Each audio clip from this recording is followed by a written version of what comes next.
The 456-mile Colorado Trail runs from Denver to Durango, Colorado.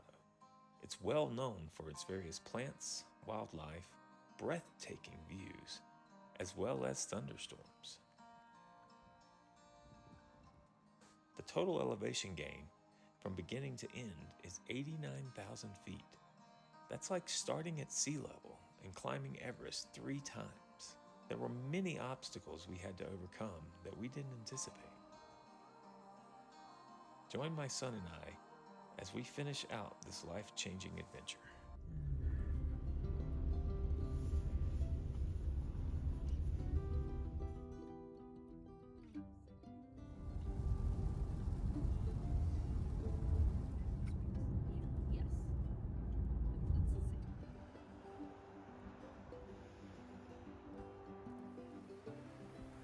Hey guys, so I finished up work today, got things going, we got our stuff packed up in the car and got on the road to head up this weird direction. We had a little bit of traffic because of course it's the 4th of July weekend, so there's always a good bit of traffic going into the mountains this time on a weekend there, especially when you're waiting until after work. But we still managed to make some good time and make it to the trail. Got dropped off by my wife and her friend came out to see us off, and then we took off. We were a little worried there in the beginning because we were getting a little bit of precipitation and stuff on the way here. Thought we might get some of that on the trail, but we lucked out. Got on the trail, managed to get about 4.5 miles in for the afternoon, and found us a really perfect little spot here to set up without getting very much rain at all. So turned out to be a really good first day of hiking in. So super excited, super happy to be out, and looking forward to the rest of the adventure. As I mentioned earlier, if you guys are interested in following us on this adventure, like and subscribe, and I'll be posting videos as soon as I have service to be able to do so. Outside of that, happy trails guys, and hopefully see some of you guys on the trail.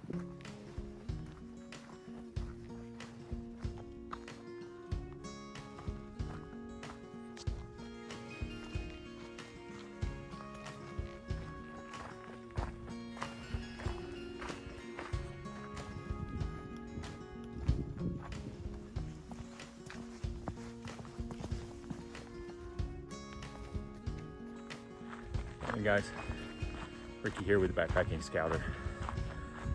We're up and going early today. Day 2, our Colorado Trail Thru-Hike. Last night was a good night. It got a little chilly, but not too bad.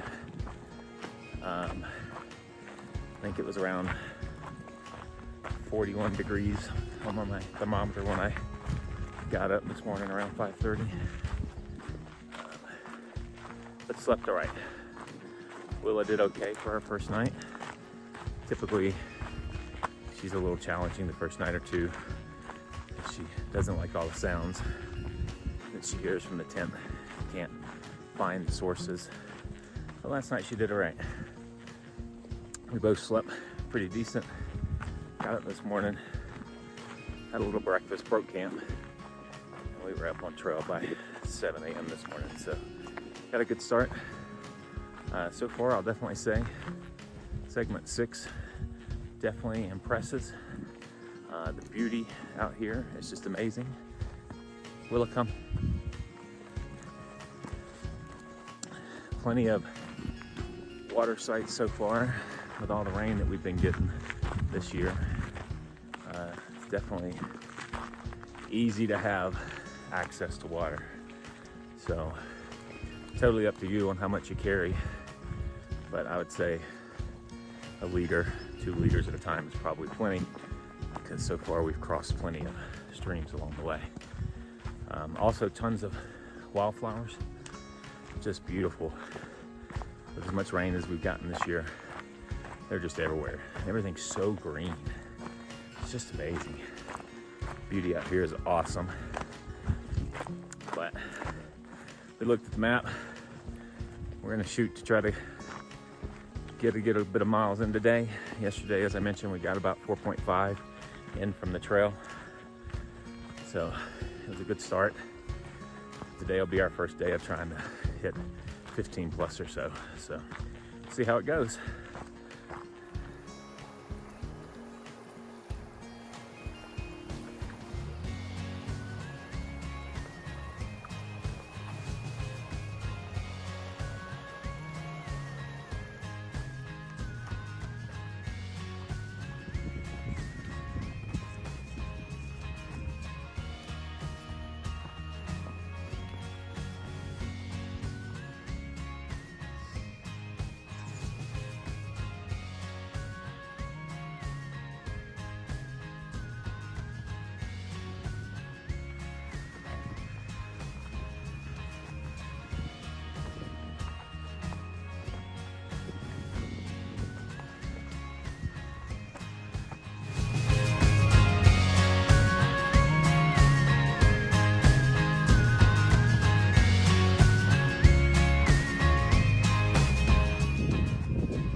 No.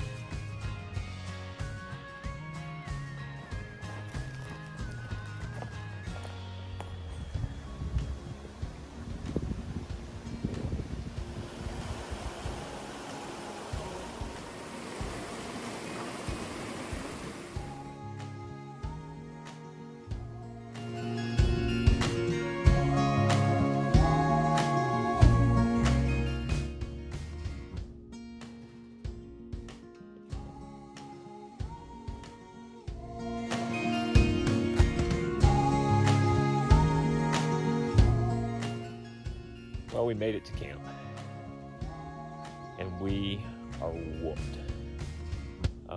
We started off wanting to get a little bit of miles in today, and we certainly did that. We ended the day with 23 miles. Definitely didn't expect to do that. Our original intent was to do 14 or 15 throughout the day, but we were just making so much good time this morning that we ended up, at lunch, we had already made about 12 miles, I think it was, somewhere between 12 and 13. And that was at 11 o'clock when we stopped for lunch. So we stopped, took a break.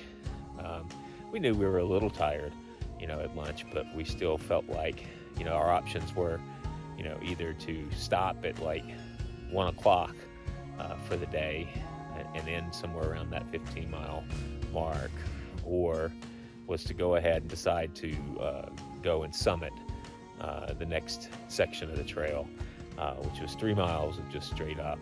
I think we probably did 1,500, 1,700 foot of elevation gain in that 3 miles. And so at the time we both were like, we think we've got the energy, we can do this. And I had looked on the Far Out app, and we had, it looked like there was some potential stream options after we, crossed the summit, because we didn't want to stay up at the higher elevations and stuff. So we were like, well, we should be able to get up to the summit and then go down about, it was supposed to be about 3 or 4 miles down until we reached what looked to be a water source on the map. The challenge was it wasn't a waypoint, and so there wasn't any data on it, and nobody had mentioned anything about whether or not it was flowing or not. And so we took the chance, we took the risk. Definitely those 3 miles up kicked my butt. I know it kicked Willa's butt a little bit. She and I were pretty slow going on that last mile up, but we made it, and we got to the top. But then unfortunately, when we got to the next area where the water source was supposed to be, we found out that it was dried up. It was a seasonal stream, and it was already dry, and there was already somebody staying in the areas there for the night. And so we had to keep going and had to push on forward, and luckily we ended up finding a beautiful campsite here, just about another mile or so up the trail. But it included some more uphill, which was pretty brutal, to the point where when I got to camp, the first thing I did was just lay down. I am sore.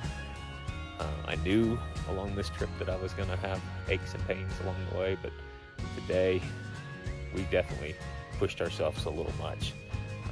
And on that topic, one of the things I would give some advice to folks is, if you're coming to do the Colorado Trail, especially if you're not, from altitude or some of those areas, take it easy, on your first days that you come in. For myself, and Liam, we both, we live in Conifer, and so we live at 8,300 foot. And so over the last 3 months or so, I've done a lot of shakedowns and stuff to get ready for the trip. And so I knew that I was capable of doing it. It just, I'm sore.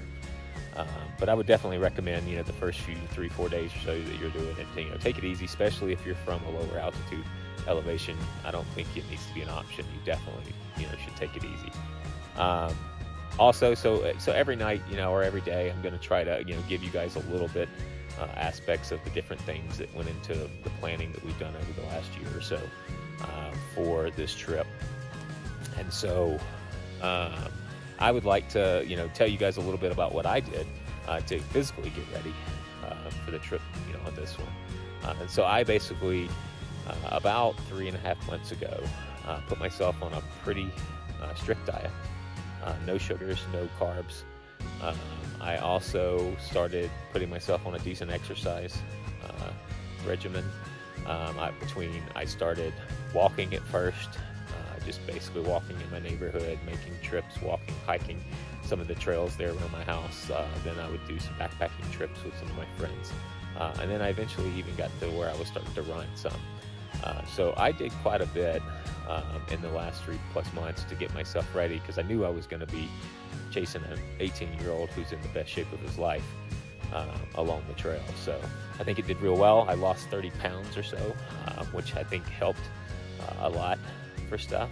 And then I managed to really work in the last year to try to lighten a lot of my pack weight.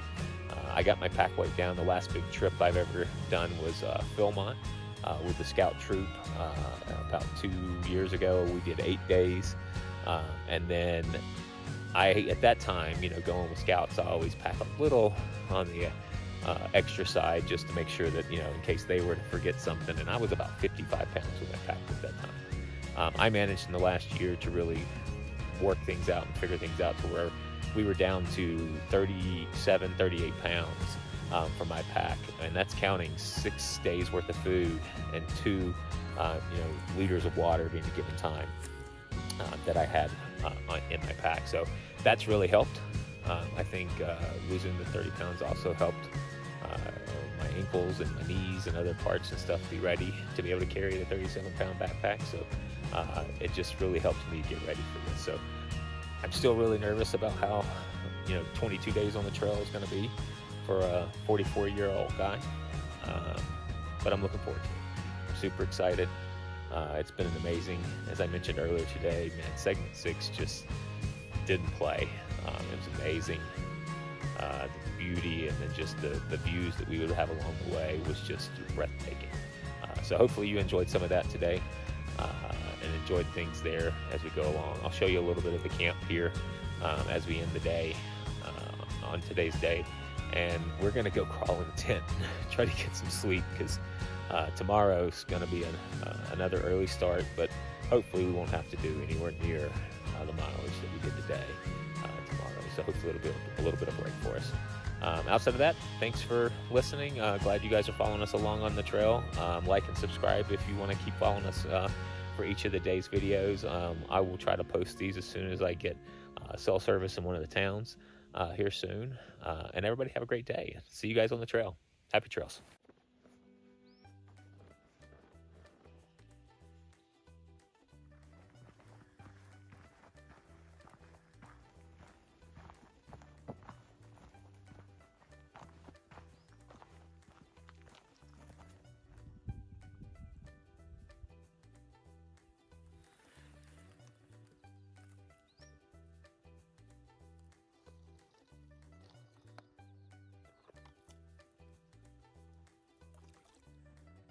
Morning, guys.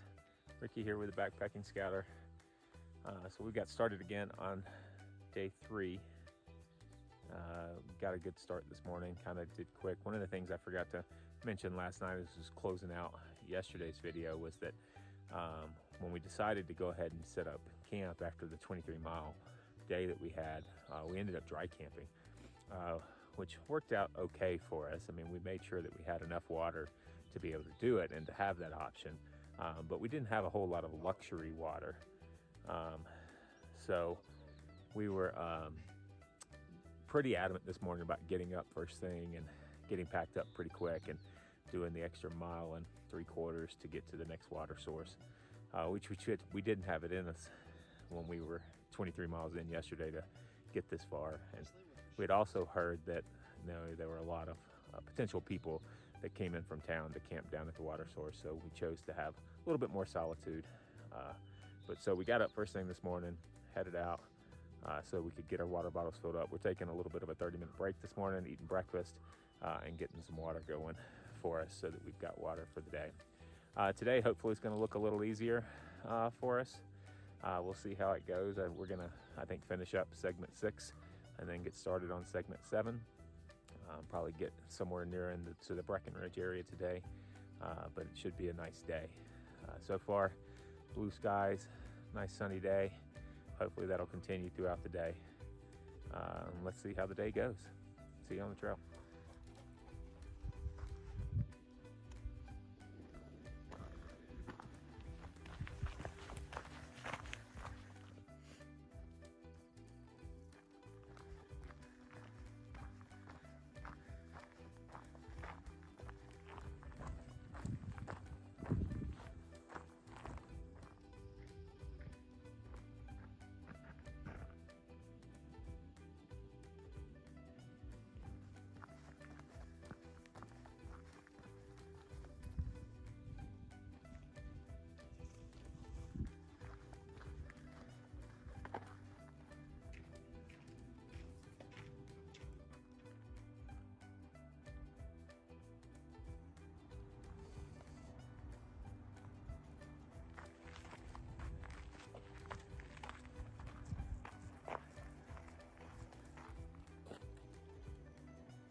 We're about 10 miles in.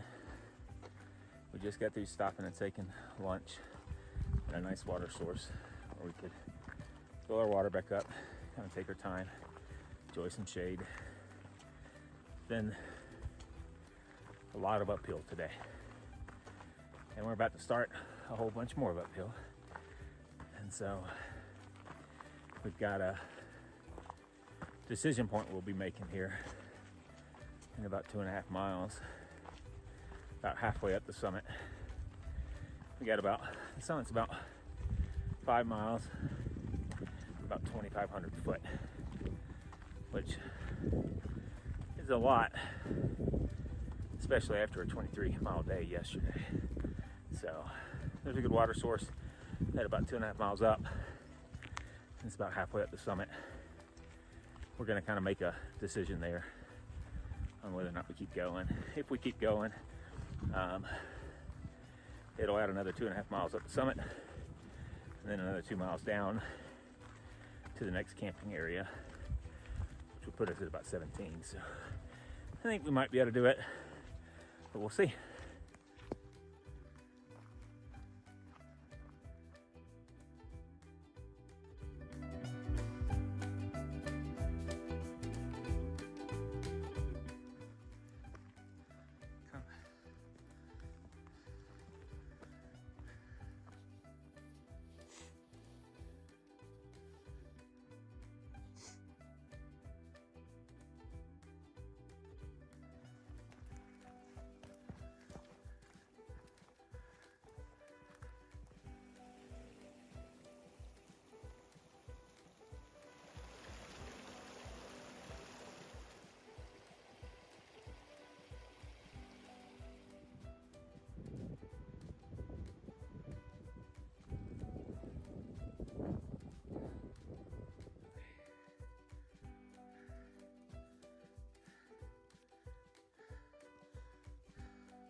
Sure, it might be worth it.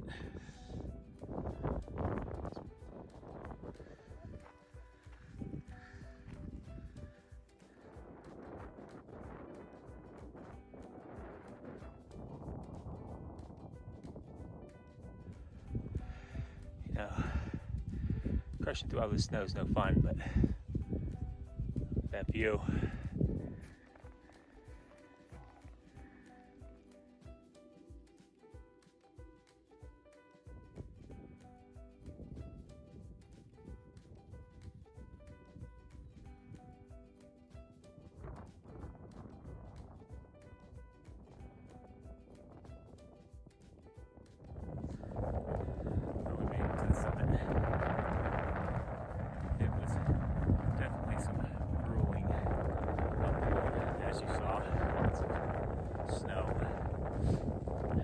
How windy this is going to sound, but it's gorgeous up here. Definitely give you a bird's eye view of everything. So turned out to be a really good day.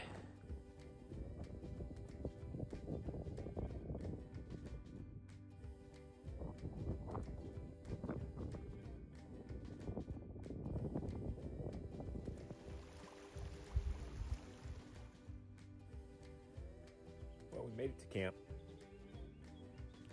Had another long day. It wasn't too bad though. We made it to our first point that we had talked about at the 12.5 miles in, and made the decision that we thought we could still continue on. We still, you know, we were at lunch and we were 10 miles in. And so as you saw from some of the clips, we made the summit. And I actually felt pretty decent. I mean, towards the end, I mean, that was a lot of uphill and some really steep uphill. And then too, there was, like, as you saw in the video, a lot of snow still on the mountain. They had to slush through. Thankfully, it was not quite post-holing, but it wasn't quite icy either. So it was almost the right depth, in a sense, and the right texture to where you could kind of place your foot, make sure your weight was good, and then make it through there. It was definitely difficult with Willa going along. She likes to kind of get in a hurry, and it's really easy for her to go across there with 4 paws and some claws. But we made it. We made it to the top, and then, you know, coming down was a lot harder than we thought. I think that really impacted me more than a lot of the day did, because it's just so steep. It's almost as steep as, I guess, as we were going up. And so, whereas when we got to the top, I was like, man, I feel great. My legs don't hurt. My ankles don't hurt. My back kind of a little bit hurt, but not bad. But then by the time we got to camp, we went another a little over 2 miles down until we found a water source, and then we filled up our water, and then went down about a quarter of a mile and found a beautiful campsite. I mean, as you can see behind me here, it's just gorgeous views. It's gonna make for a pretty sunrise, hopefully, if we can keep some of these clouds around. So just an amazing place. I'll give you a show here in a second of what the camp looks like. We've been sitting here. I'm definitely whooped. You know, definitely we found out that I was a little bit more tired than I really thought I was. When I first got to camp, I didn't think I was this tired. But after sitting here for a little while, editing some of the videos and eating dinner, I don't want to get up. So I'm enjoying myself, just kind of sitting here against the tree here, and enjoying some relaxation. Willa's even been napping since we got back to camp, so I think we're all a little pooped. As far as, you know, every day we talk a little bit about something that we did to prep to get ready for the trip. Today I'll tell you a little bit about backpacking with a dog. Willa is an English Springer Spaniel, and she's only a year old. So we've only been practicing over the course of the last 4 months or so, getting her ready for the trail. I waited. I didn't do a lot when she was a puppy, because, you know, it can be bad on their joints to put too much training and too much exercise on them. And so I waited until she was a little older. And then we just started with simple hikes. We would go through and just do some things there in the neighborhood. And then finally, eventually, I did buy her, or actually I got it from a neighbor, her first backpack.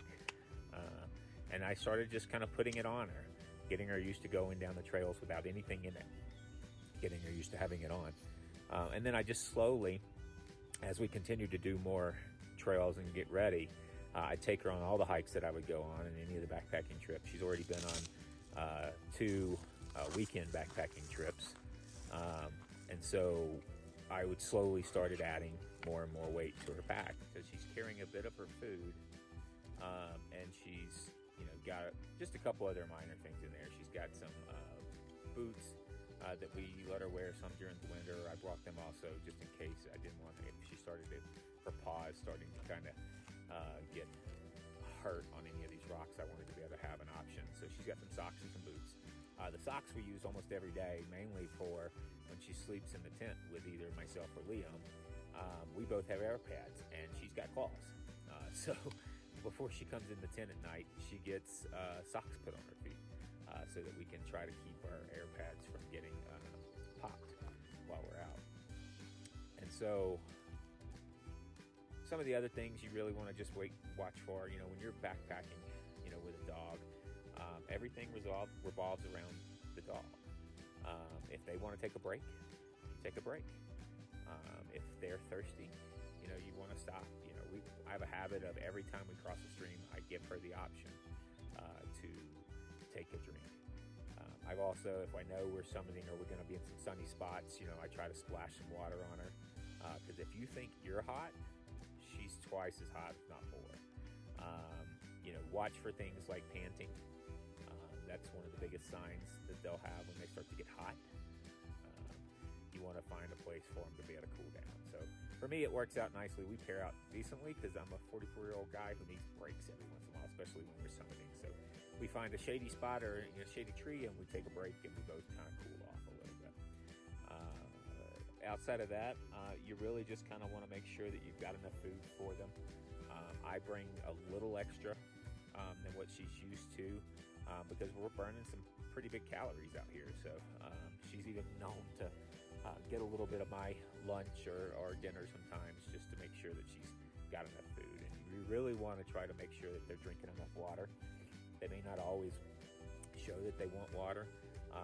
I found a trick that you can take a little bit of the juice from, say, your food, mix it into their a full bowl of water, and they will drink it up. I've also heard, and I just haven't tried it yet, that you could take the bouillon cubes and put a little bit of that in there, and it'll make them drink the water so that they're drinking an extra amount of water. Because just like yourself, we want to make sure that everybody's hydrated and that we're staying well out on the trail. Outside of that, it's just have a lot of fun. For Willa, she's younger. Like I said, so she's a year, so we've really been working with her a lot on trail etiquette and trail commands, which she's been taking really well. I had started kind of letting her be off leash some and working with commands for that. So far this year on the Colorado Trail, we've been pretty much on leash for the whole time just because we started 4th of July weekend, and so it's been super busy this weekend.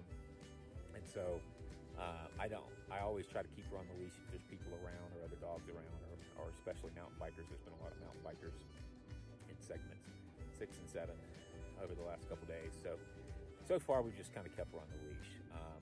She does have a tendency sometimes to pull because she's got a lot more energy than I do, and so we're working on that now to try to find ways. The thing that I try the most is you can either clip the harness on the front end so that when she tries to pull too hard, it turns her a little bit. We've used that a lot at home, and it seems to work pretty well. So I did that this afternoon on those really steep downhills because I find that that's the biggest issues that I have a lot of times is her trying to pull me a little too fast on the downhill. On the uphill, if she feels like she's got the energy, then sometimes I'll let her pull on it. But my challenge is though she'll get me on a pace that I'm not quite used to, and so it'll wind me pretty quick. So really work with them. Because of that, we're only letting Willa, because she's still young, we're only letting her out here for the first 6 days of our trek and for the Thru-Hike. And so my wife is going to meet us at Twin Lakes, and she's going to pick her up, bring us our first resupply, and hang out with us, and we're going to get a nice cabin there here in a few days. So looking forward to that extremely. Outside of tomorrow, not really sure what it's going to look like. We haven't really planned it completely out for tomorrow yet. I know the one thing that we're going to do, and that's here in about 4 miles in the morning, we're going to hit Copper Mountain, and Liam and I are going to stop and gorge ourselves on some good breakfast food. So super looking forward to that. It'll be nice to have something besides trail food on that. But outside of that, appreciate you guys hanging out with us. Appreciate you guys watching it. As I mentioned before, like and subscribe if you want to keep up with us as we go along and through-hike the Colorado Trail. And look forward to the things tomorrow. See you guys tomorrow, and happy trails.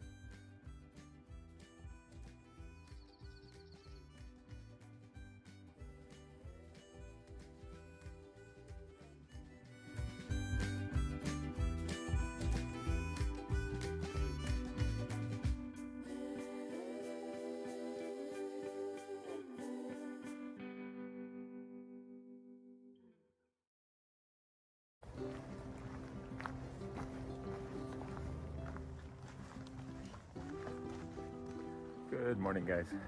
Ricky here with Backpacking Scouter.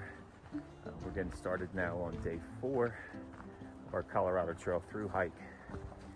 We got an early start this morning, or at least a semi-early start, because we're super excited today because we're heading down. We only have 4 miles till we get down to Copper Mountain, and so we're going to stop and hopefully have a ginormous breakfast. Definitely looking forward to something besides trail food. So super excited about that. We got a bit of downhill and then a little bit of uphill before we get there, but nothing too bad. It'll give us a little bit of a break in the morning, and then we'll see what we end up for the day. Kind of mapped out about a 16-mile trail trek, but we'll just kind of play it by ear and see how we feel. I think we could easily afford a low mile day if we needed to. So gonna continue forward and look forward to some good food here shortly.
Tired of the sun.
Hey guys, so we made it to camp this afternoon. Had a really good day today. Made some good time. We even got up early this morning, as mentioned earlier, and headed into Copper Mountain.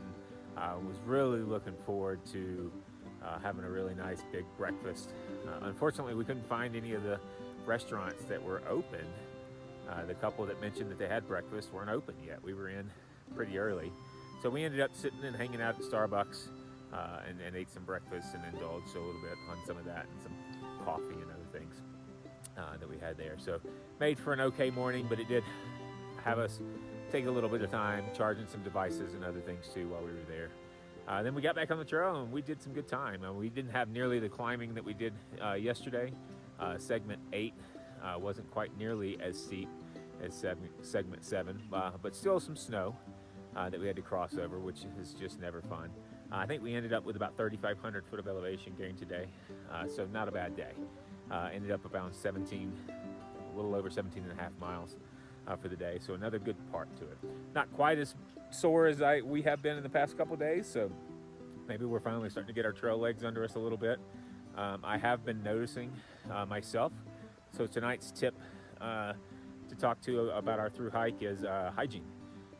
So we've really been playing it important to make sure to take a little bit of time each night, even if we're not camping near a water source, to make sure we take some wipes.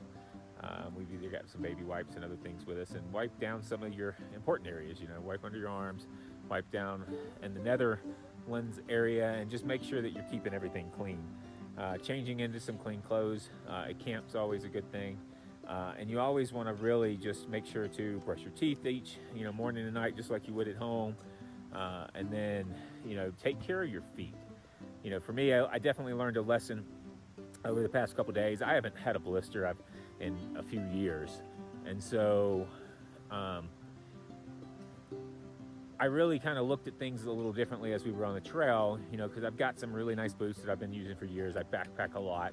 I do a lot of weekending stuff, more so than anything, but it's been a long time since I've put 24 miles on the trail and 17 miles the next day. And I had noticed, even with myself, that the bottoms of my feet were getting a little hot. But I just assumed that a lot of times when I'm hiking in the Rocky Mountains, that happens sometimes, just from hiking with the boots that I have. But I finally broke down and I checked my feet and found that I did have a couple of small blisters. So luckily I've got a lot of leukotape and other things, which is just miracle workers for out here. So wrapped it up and yesterday, and then was good to go today. Everything kind of felt really well as we're going on. And then today I got an opportunity to wash my feet some and wash up a little bit. So that was really good.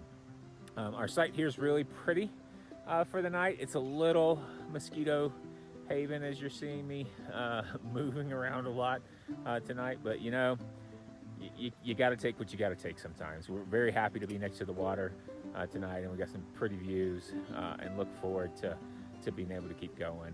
So not sure what tomorrow is going to look like. It looks like we're going to have a little bit of break in some of the elevation gain, so we might try to put some miles in tomorrow, but we'll just see how we feel in the morning. Outside of that, everybody have a great day. Thanks for watching us. Like I said, if you're enjoying these videos, like and subscribe so that you can get notifications when the next videos come out. I try to post them every time we get close to town or into service with that. So happy trails, everybody, and hope to see some of you guys out.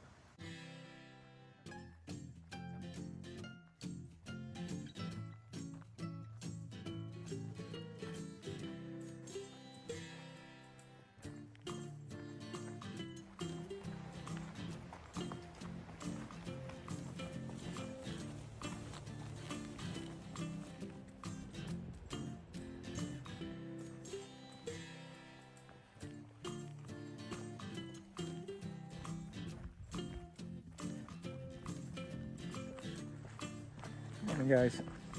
Ricky here with the Backpacking Scouter. We've got a good start to our morning this morning. Took a little bit of time. It's a little chillier last night than the past few nights. Thermometer said 38 when I got up and finally crawled out of the tent at 6. And we stopped and boiled some water. Had some good hot oatmeal to help warm us up a little bit versus our normal cold eat on the trail. breakfast, but we still got started at a decent time this morning, so not too bad. Yesterday was nice. It was really nice to get to soak our feet and such, as I mentioned before. Just ended up being a good day. Woke up feeling a lot better today. They're having the last couple days. Not quite as sore. Stretching definitely helped. We've been keeping a pretty good routine every afternoon and every morning about reminding ourselves to stretch and try to help stretch out some of the soreness. Go, Willa. Willa, come. So today it's going to be a nice day. Should be a somewhat easier day for us. Not as much elevation gains. I don't think we got any major summits to try to get today. Just going to be some slow down and slow up a bit. I think we're only looking at probably 2,500 foot of gain throughout the whole day. So because of that, we're going to try to get some miles in and see how we can do for the day.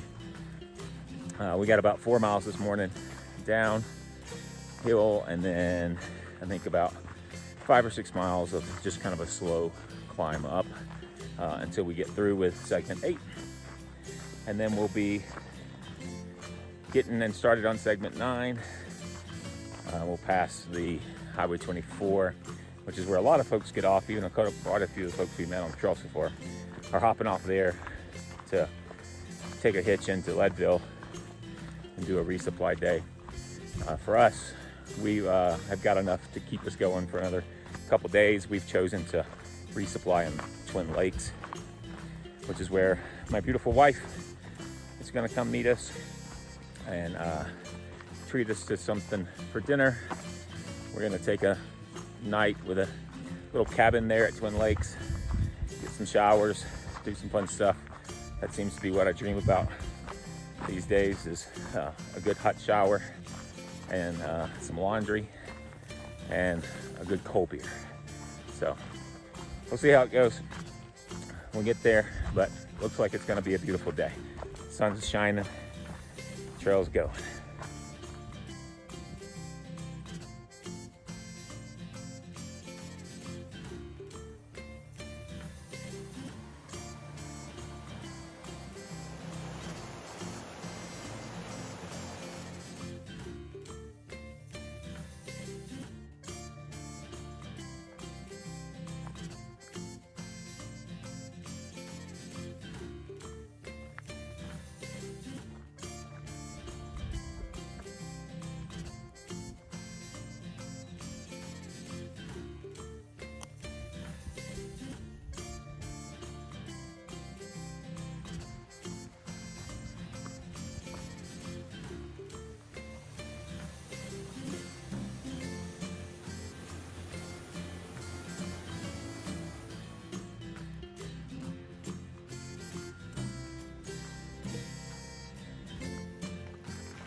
Hey guys, so we made it to camp.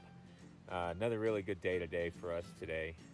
We started off really fresh this morning, which was really well. I mean, we felt really good, better than we had, in the past couple days. We've had a lot of couple big long mile days, almost 18-mile days the last couple days, 24-mile day before that. But today we ended up with about 15. We decided to call it short. We got here about 3 o'clock to camp, and we kind of looked at the map and went, we could do another 4 and put us a little bit ahead of schedule. But you know what? After the past 3 days, I think we needed a break. So we really wanted to just kind of take it easy today, and this has been great. It's the first time that we've been at camp since at 3 o'clock this early since we started. So we're really enjoying it and taking advantage of it today. We got lucky. We found a close stream, which has been nice. I got to wash my base layer shirt and get it hanging out to dry with still plenty of time in the day to hopefully dry it out for tomorrow. I wear that thing almost every day because of it being long sleeved and having a hood on it so it protects from the sun. And man, today the sun was baking. Oh, it was brutal. It even caused me at one point to pull the umbrella out and put the umbrella up.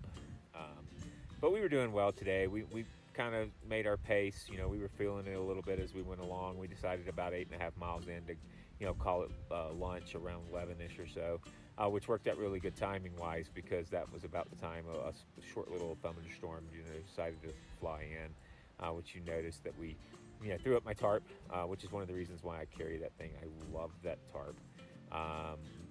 So many years of backpacking in the Colorado mountains has taught me that you got to plan for those afternoon thunderstorms, and I hate having to just throw on all the rain gear or to go jump in the tent to get out of it. And so for me, I invested last year in the lightweight tarp, and I just love having that thing. We can toss it up really quick, it's easy to put up. As you see, it gave us plenty of room to get out and finish eating lunch while it rained. And then too, I've been known to use it at camp. We'll toss it up at camp if it looks like it's going to rain in the afternoon, so we don't have to go to the tents if it starts raining. We can actually just sit outside and still sit and enjoy each other's time out under the tarp. So love that thing, but really it has just been a great day today. Love that umbrella that I got. This is the first time I've ever backpacked with an umbrella. Man, that thing has been great. I've used it in the rain now. I've used it with the sun more than I've used it for the rain. It really helps give a break from the sun. As you can see, you get a good bit of it here. And so having a hoodie or something else too to cover it, or just use sunscreen. I myself don't like to use a lot of sunscreen just because I start to get sticky and dirty. So I always will wear the long sleeve shirts and the hoodies and the hats and the umbrellas and other things like that, just so I don't have to put sunscreen on most of the things. I may still put it on every once in a while in some areas on my face or other things if I need to, but that's pretty much what we do. So now we're just kind of enjoying our early day here at camp. Like I said, we've taken some time to do some laundry. We've got some things laying out to air out and dry. We're kind of taking our time to just kind of go through some of the stuff. Liam's even taken a nap. Imagine that. Willa's even taken a nap. So we're just enjoying having the time, and being able to kind of lounge around camp. I'm going to enjoy the fact that I can, get through finishing out today's recording, get it edited, and maybe even have some time to sit and read my book. I brought a book with me. Not everybody brings something like that. I brought the Kindle. I brought the extra weight just because I do like to read, or I've been reading a little bit more here lately. And I've gotten into this really cool book series. It's kind of like a Lord of the Rings series, but I enjoy reading it at the end of the day. It's just kind of a nice break. And so for me, the wait was worth it to bring the book along. Each night I read about 30 minutes or so in the tent, and so it's been great. Also, with tonight's learning session, I'm going to show you guys what I do to plan for the trips ahead and for the next day. So we'll take you through that and show you that right now as we go through it. Okay, so each day when we get into camp, I pull up the Far Out app and I zoom into where we're currently at, and then I go in and I create a route. And then I put a pin by holding your finger down on the spot right there next to where we are staying for tonight. And that starts the route. so then as you're going through, then you kind of just scroll through the map into the different areas, and start clicking on different things to see how far it is, what are the comments about stuff. As I've done this many times, I'm not clicking on a lot here, but normally I would click on, 5, 6, 7 things, look up for about the mileage area that we're wanting to look for, and then we would kind of eventually create a couple routes. And so once I decide, oh, here's a place that I like, I read the comments, I see that there's camping, I see that there might be some water sources around, then I go in and then zoom kind of into it, and then hold down on the app again to create the second pin. Once you create the second pin, then it'll show you there the details of that route that you created, how many miles it is, what the elevation up and down is, so that you've got the information that you need. You can even go into the elevations tab there to be able to see what that elevation is going to look like for you throughout the day. I utilize this a lot as we go through our routes. So every day I'll create an easy one and a hard one. Once I like what I've got, I save it, and it gets saved in the thing, and then that's what I use throughout the day. Hope this is helpful.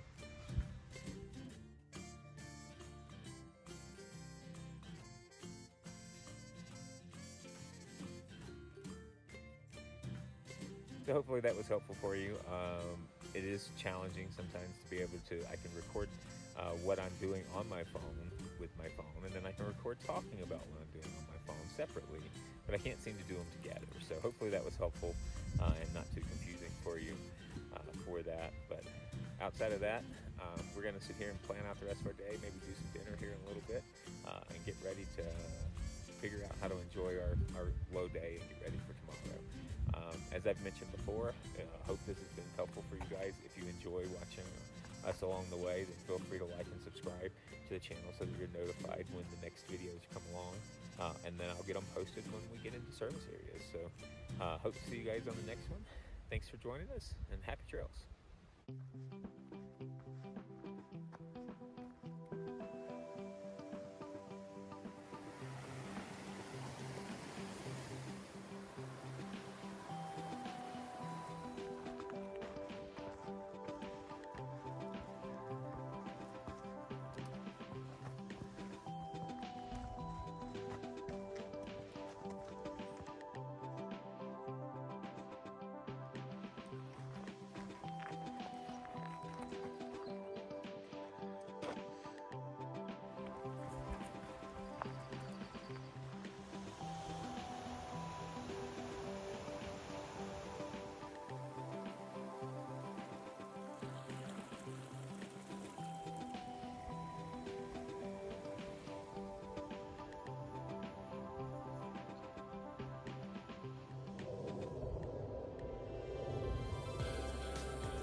Guys, so we're getting started on day 6. Had an okay, decent night. It was really good to have a short day yesterday. We got to relax a bit. The one crappy thing was, man, there was some mosquitoes everywhere, to the point where we ended up not even staying out and hanging out with each other much because the mosquitoes were just so bad. So we ended up kind of going into our tents and just calling it an early night. But I went to bed at like 8:30, so slept the best I probably have since we've been on the trail last night. So that was really good. We got up early this morning, got on the trail, trying to get a decent amount of miles today so that we can have a short amount of miles in tomorrow to get to Twin Lakes. But today's definitely theme. The trail bird for the day is mosquitoes, and they've just been brutal. You couldn't even stop and take a break on the trail, catch your breath, without being swarmed alive so far today. So I normally try to do these start off chats with you guys first thing in the morning once we get on the trail, but today too, here on segment 9, man, we just immediately started going uphill, and some mean uphills too. They had some straight up, man. They make you go climb right over the mountain. So couldn't talk to you guys then because I was having a hard time breathing. But now we've made it over the last 2 peaks, and now we're heading down. We should be at Turquoise Lake here in about 4 miles or so. I don't know, we'll stop here probably before then, find a place to eat lunch, re-energize, and then get back on the trail.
Hey guys, so we've made it back to camp this afternoon. We had a really good day today.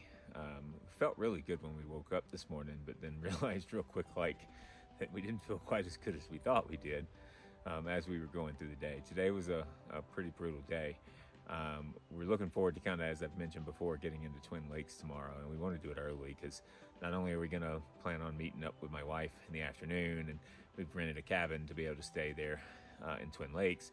And so she's going to bring us some good food and some other things too. But we were like, hey, if we could get ahead of our schedule, we could get in early enough to even catch lunch there and catch one of the food trucks that they have there, and get some good food there as well. So we've set a goal.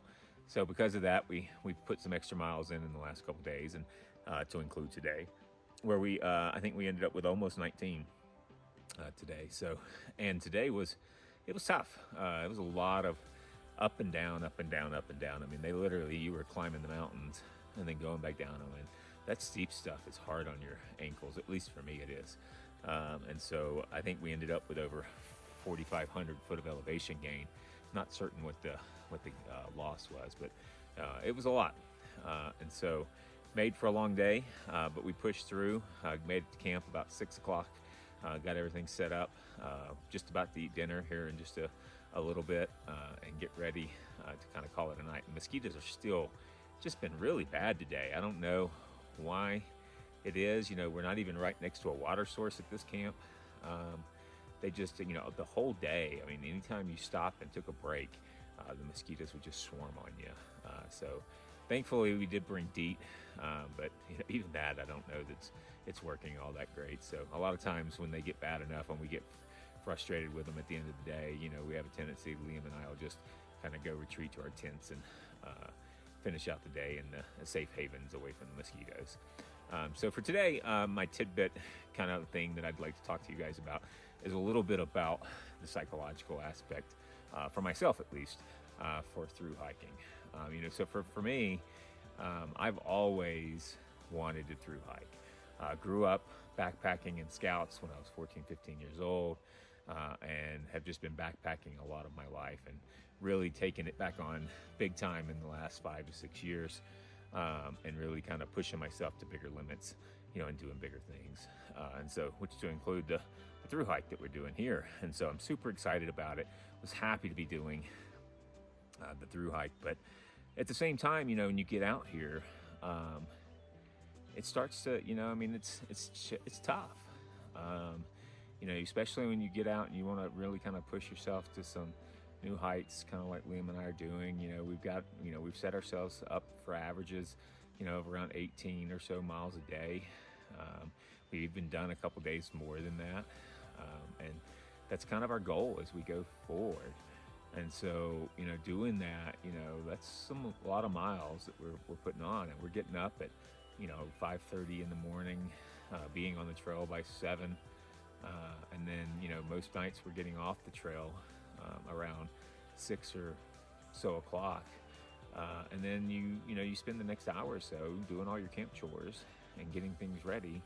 And then you barely have a whole lot of time before it's, time to go crawl into bed, and you're exhausted and you're ready to just go to sleep. So, tomorrow, even though we've made it into be a pretty light day, and so it won't be a lot of miles, it's going to be a hard day for me as well, because, knowing that my wife's coming to hang out with us, it makes you think about, like I found myself today a lot thinking about all those things at home, thinking about my own bed, thinking about my hammock in the shade, in the backyard, home cooked meals, and just how much I miss my wife, and our other pets, and my other son, Cole, and just, it's going to make it, it makes it hard, knowing that you still got to finish this, you still got to leave them, after tomorrow afternoon, and get back on the trail and go through the pain and different things that you go through. Because every day you're going to hurt a little.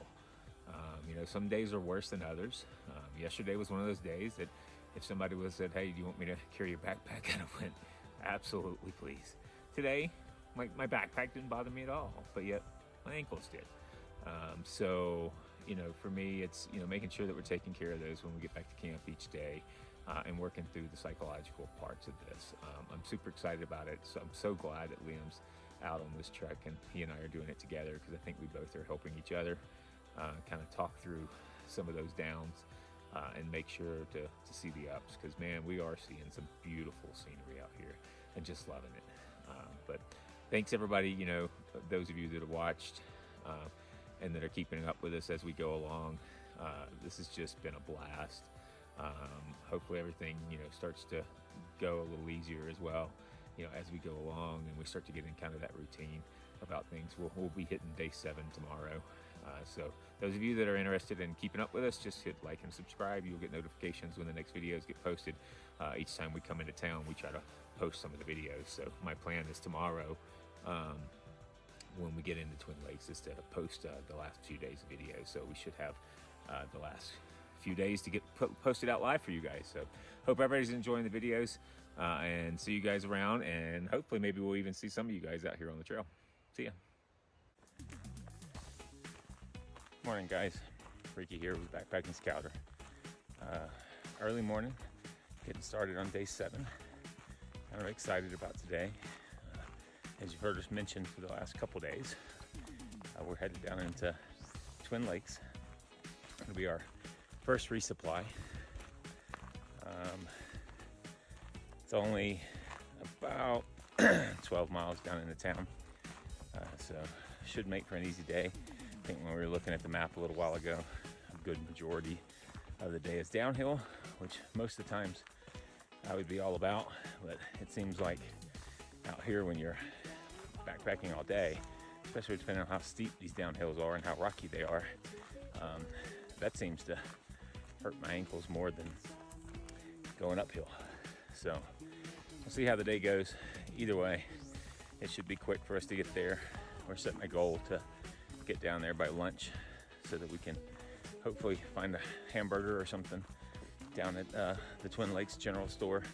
I hear they have a couple food trucks normally that hang out there, so looking forward to that. Then we'll head over to the cabin that we rented, get some laundry done, shower a couple times probably, rebandage up my feet a little bit, and just kind of chill out and enjoy a little bit of a relaxing day and wait for my wife to show up this afternoon. The only kind of sad thing for today is that Willow will go back today. I figured with her only being about a year old, I didn't want to, you know, put her on the whole hike, the whole Thru-Hike, all 420 miles that we plan on doing. So I only had her on the first 7 days for the first week, and she's done pretty well. I mean, considering we've only been training with her for the last 4 months, I think she's done an amazing job. One thing I did notice, you know, a part of me is kind of happy to see her going home today, just because even though she's pretty well trained so far on her commands and her trail etiquette, you know, being nice along the way, you know, she's still got about 15 or 20% bad habits every once in a while, and she's still a very high energy puppy who likes to chase every chipmunk that comes about as one just run right in front of us. And so, you know, the thing that I find challenging is that if it was just a weekend backpacking trip, I probably wouldn't mind some of that, and we could continue to work on our training. But when you're hiking all day and your energy's already kind of low, you know, it's a lot to then now have to deal with putting extra energy into, you know, getting her not to pull or getting her not to run off or some of those kind of things. So as much as I've really, really loved having her out here, she's definitely become my little snuggle bug out here. I think I'll be interested to see how my feet feel at the end of the day when I'm not having to tow her along. So we'll see. But outside of that, should be a nice day ahead of us. Look forward to showing you guys some of our downtime in Twin Lakes. See you down the trail.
guys, so we closed out day 7.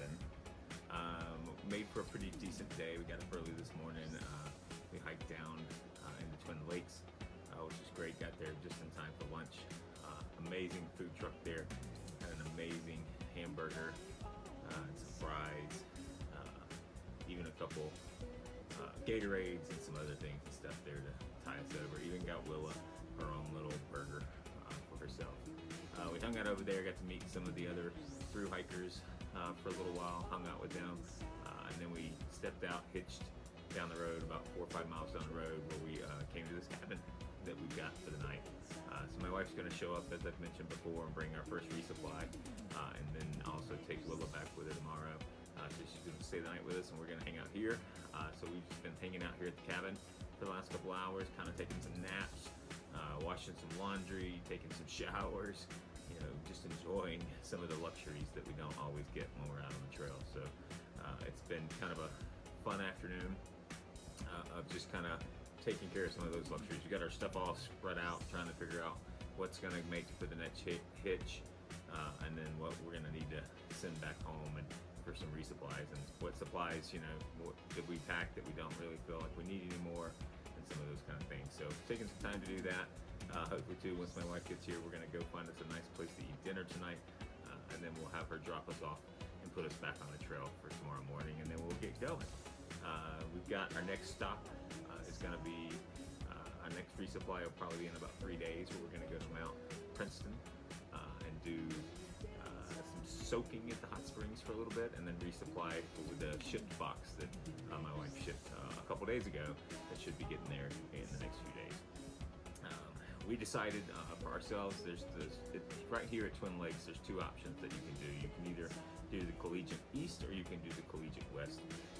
When I was really starting to look into the planning of this and getting a lot of the things done, the Collegiate West, you know, everybody talks about it being just so beautiful, but with all the snow and all the rain that we've gotten this year, there's just been so much snow up there. And so up until like this past week, you know, everybody's just been talking about how brutal it was to get through all the snow up there. There was just still so much snow because it's at a higher elevation than Collegiate East.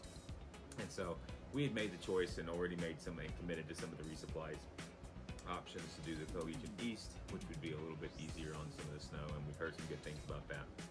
So that's kind of where we decided. Today we were sitting there talking with some of the CDT hikers who were coming down and coming through there and going north. And so they've already gone through some of those areas, and they're like, yeah, it's finally getting to the point where it's melted enough to where you could get through without some snow gear. So they kept trying to talk us into going up that way today, but you know, changing our mind at this point, we had to refigure out a lot of our resupply options that we had going. So I think we're just going to stick with what we've got planned already. We've already got some plans for the next 2 resupplies going forward, and so that's kind of where we're going to head for it. But appreciate you guys sticking out with us. Like I said, glad to have a kind of an easy day here and a restful day here. After our first week, we've done 110 miles so far since Kenosha Pass. You know, as I mentioned earlier on in the video series, we did segments 1 through 5, do some Thru-Hikes, some shakedowns. And so we started our trek 7 days ago at Kenosha Pass. So we've done 110 miles so far, which is great. We're healing some wounds today. Willa, sadly, is going to go home. Didn't want her to do the whole thing. So she's going to go home tomorrow. So it'll just be Liam and I from here on out. And we've got about another 14 plus or so days to get through the rest of the trail. So if you guys are enjoying following us along, feel free to like and subscribe. And that way you'll get notifications when the next videos are posted. Hopefully I'll get 2 or 3 other videos posted up today from the last few days, so that you guys can see that first week that we've had going so far. So appreciate everybody's time, and hope everybody has a great day, and see you guys out on the trail. Good morning, guys. Ricky here with the Backpacking Scouter.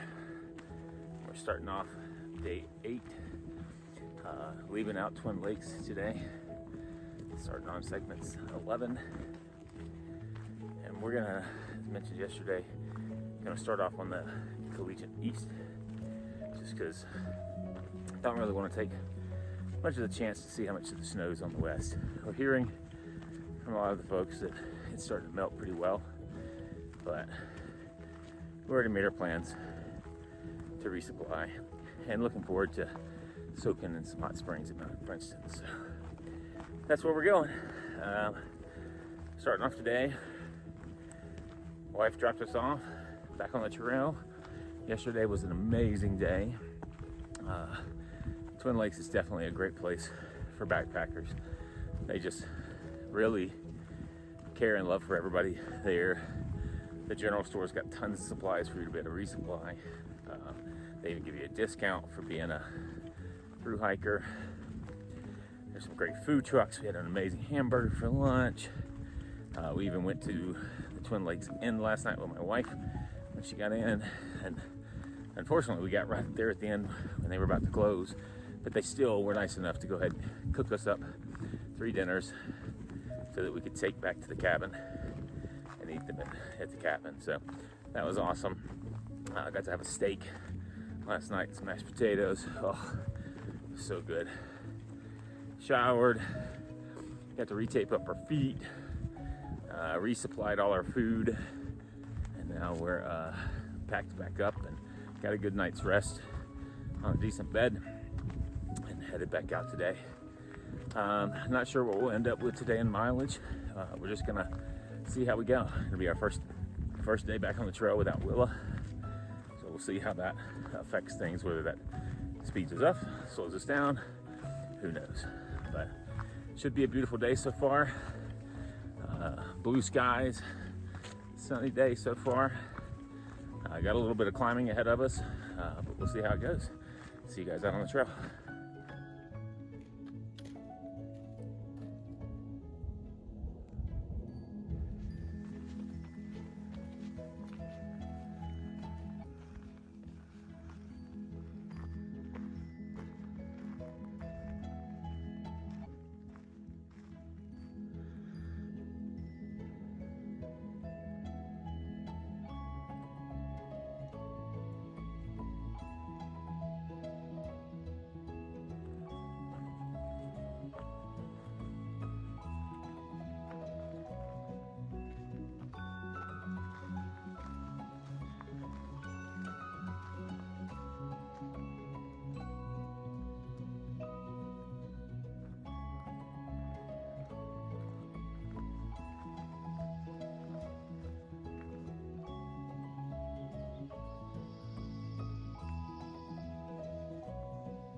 Hey guys, so we made it to camp.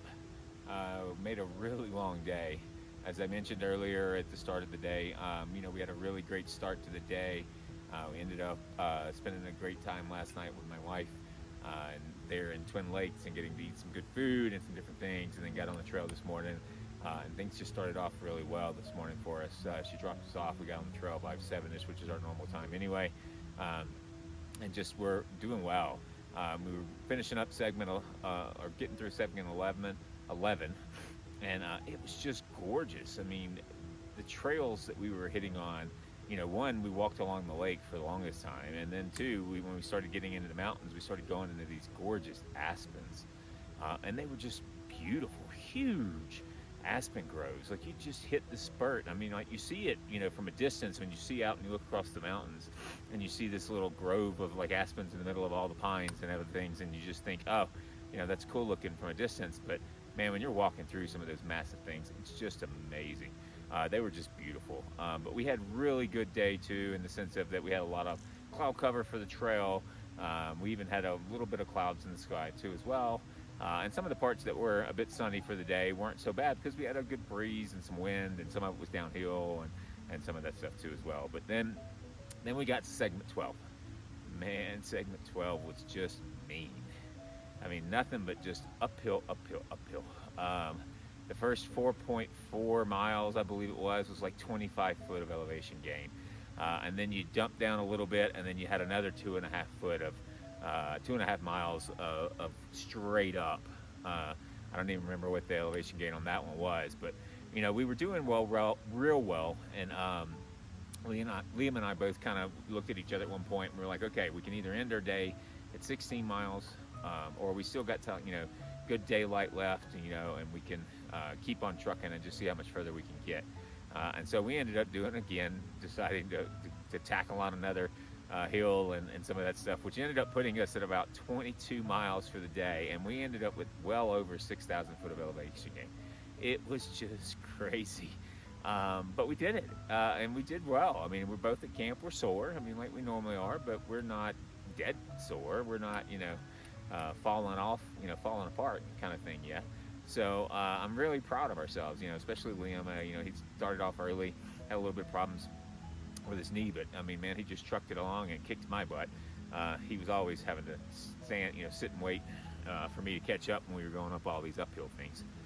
Also today too, another cool thing that I forgot to mention earlier was that about 4 or 5 miles into the trip this morning, we came across some trail magic. So that was our first trail magic for our Thru-Hike. It was an awesome 3 folks there that had their campers there. 2 of the 3 that were there actually had finished the Colorado Trail just a couple weeks ago from finishing their Thru-Hike, and wanted to do some stuff to help out some of the other folks. And so they just came out, camped out somewhere there close to the trail, and were offering free hot dogs, Pop-Tarts, water, and just different things. And so it was great. We just took some time. We plopped in a chair with them and had some really great stories, and just enjoyed a hot dog with them, even though it was kind of early in the day. We didn't really hit it for lunch portion times, but we weren't going to turn down a good bottle of water and a hot dog. So we just really enjoyed ourselves, and had some really good stories that we got to hear from them, and then even got to tell some of our stories along the way. So that was just really cool to have happen. So outside of that, we're getting ready now. Like I said, we didn't make it to camp until about 7 o'clock, so we're rushing through to get camp chores done and to get dinner going, so that we can start trying to figure out what the afternoon's going to look like. So I'm going to wrap this up here soon, but I'm going to leave you with your one tip for the day. The one thing I'll tell you that I was super glad to have now, as I mentioned before, Willow went home today with my wife, and so the reason why I didn't bring my trekking poles with me in the beginning is because it's very difficult for me to have trekking poles and to have Willow on, especially if I have her on a leash. And so I had left them at home, but I'd put them in my first resupply box that my wife was going to bring us, because I knew that I was probably going to want them back with all these ups and downs of hills and stuff. So I would definitely highly recommend for anybody backpacking to utilize trekking poles.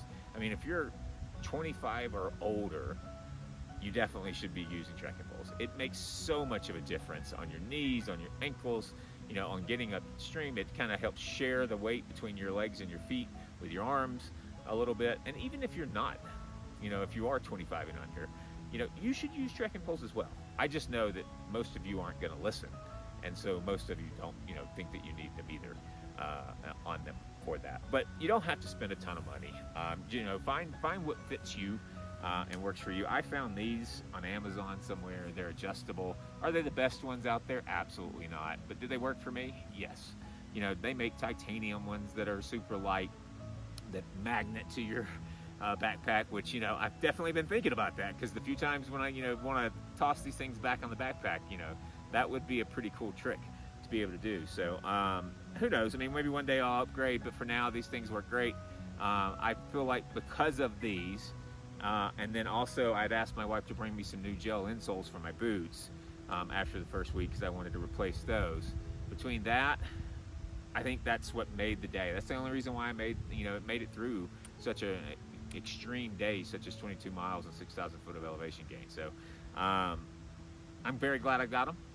Looking forward to utilizing them and seeing how I feel, you know, going through the next couple weeks. So I hope you guys are enjoying these videos, you know, and following us along the way, and as much as we're enjoying, you know, getting out here and doing this and trekking and spending our time out on the Thru-Hike here with my son Liam. So it's just an amazing trek for me. I'm super glad to be out here on it. If you guys are enjoying watching this and following us along, feel free to like and subscribe to the YouTube channel there.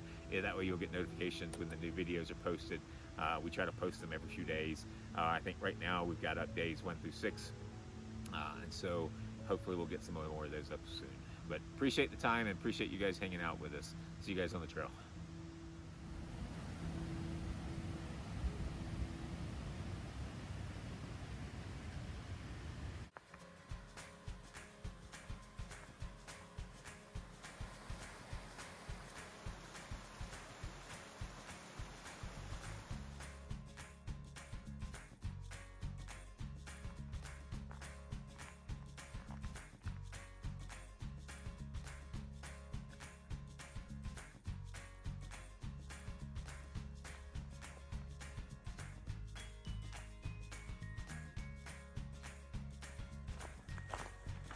Good morning, everybody.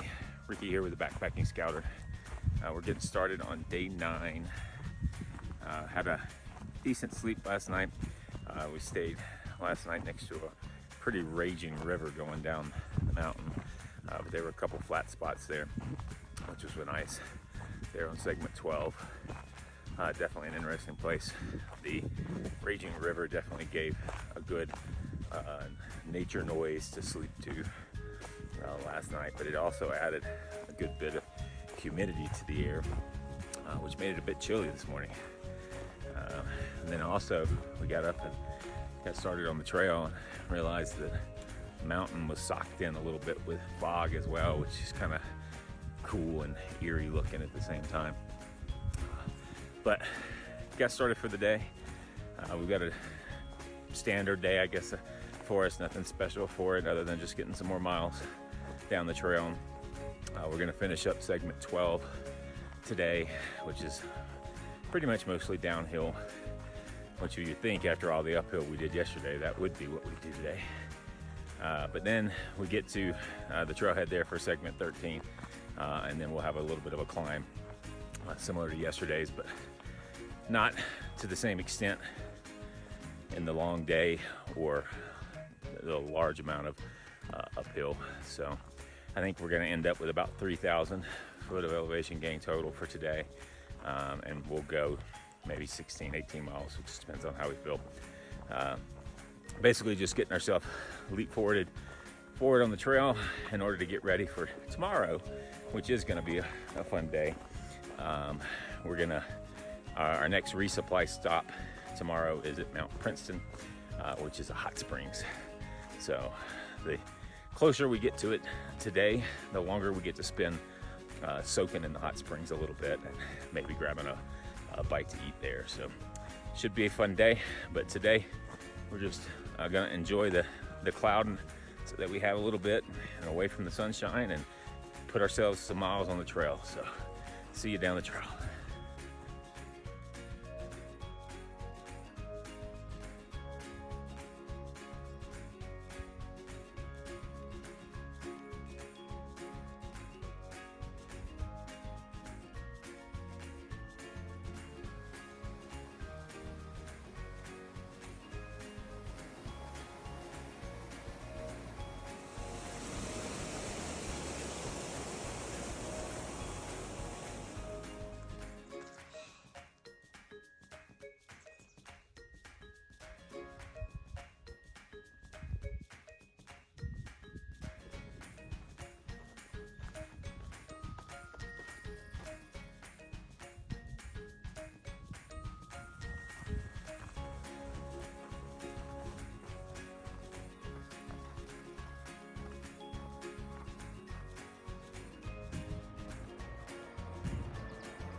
now we're back and we've made it to camp. And so today, because we decided, we didn't have nearly as much of the climbing that we had to do as we did in the past few days, we decided that we were going to kind of just make it a 16-mile day, which is still a decent amount of mileage and still gets us closer to where we want to be and timing-wise for getting to Mount Princeton tomorrow. But what it did allow for us to do is to stop at like 4 o'clock, which was amazing. We found this really perfect little camp spot. It's right next to a nice little river, and so we were able to, wash a lot of our clothes in the river. We were able to wash ourselves and just kind of, get back to feeling, pretty decent since being in Twin Lakes a couple days ago, because a lot of dirt on the trail Leanne brought with us to camp. We also met a couple. There's 4 folks staying with us in this campground, so this is our first Thru-Hike where we've got a group of folks. There's a lot of flies here, so you see me kind of swatting at some of those, but it's really nice. Go figure. I'm originally, for those of you that don't know, from Mississippi myself, been in Colorado for the last 15 years or so, and so it just so happens to be that 2 of the folks that we're staying with tonight are from Mississippi, here doing some section work on the Colorado Trail, and then also 2 of them are from the Colorado areas as well. So it's just been really nice to sit around, talk stories, tell about some of their experiences over the last week, and talk about some of ours. So we really enjoyed the time and some of the downtime that we've had for that. So it's really been a nice afternoon, really just kind of relaxing. Gonna get some of this stuff done here, hopefully have a decent night for sleep, maybe get some reading done and other things there. Tomorrow, as I mentioned, we're gonna get back on the trail in the morning, and the goal is to be at Mount Princeton by noon, so that we can take advantage of some of the liberties that they have there, such as soaking in the hot springs, which is going to be awesome after a week of being on trail. And then also there's a restaurant there that I've heard's got some really good food that we're looking forward to trying out. And then also just maybe catching a shower and then getting back on the trail, getting a few miles done to get us moving down the trail. So we'll see how the day turns out, but see you guys tomorrow. For those of you that have been watching out, thanks for watching everything. Feel free to like and subscribe if you want to be notified on the next videos when they get posted. Appreciate the time that you guys are taking with us, and hope everybody has a great day. See you guys on the trail.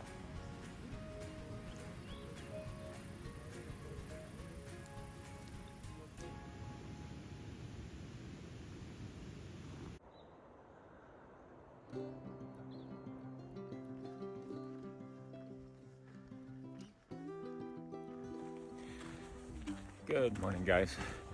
Ricky here with the Backpacking Scouter. Figure I should probably get this going first thing this morning because we're gonna have a little bit of uphill going for the morning, so I may be spending most of my morning trying to breathe. Had a good night last night, as mentioned. Hung out in state camp with some other Thru-Hikers, which was really fun to hear all the stories. But it was really nice how, even though we were all there earlier, we all still wanted a little bit of our own time. And so everybody kind of went back to their tents to get away from the flies, but also just to kind of decompress for the day, sometime around 7 or so. So allowed me to do some reading, do some video editing, and other things, which was nice. This morning, got up, getting started on the trail early. As mentioned yesterday, we're a little food and hot springs motivated this morning. So looking forward to getting to Mount Princeton here soon. The goal is to get there around lunch so we can have some lunch at the restaurant and then maybe take a couple hours to soak in the hot springs for a little bit. And then we'll get back on the trail, put a few more miles in, and end up finding a place to stay. So hopefully it's going to be a beautiful day. We'll see you guys along the trail.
Hey guys, so we made it to camp.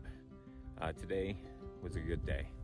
It had a little bit of highs and a little bit of lows mixed throughout the day. It wasn't super hard in the hiking portion of it.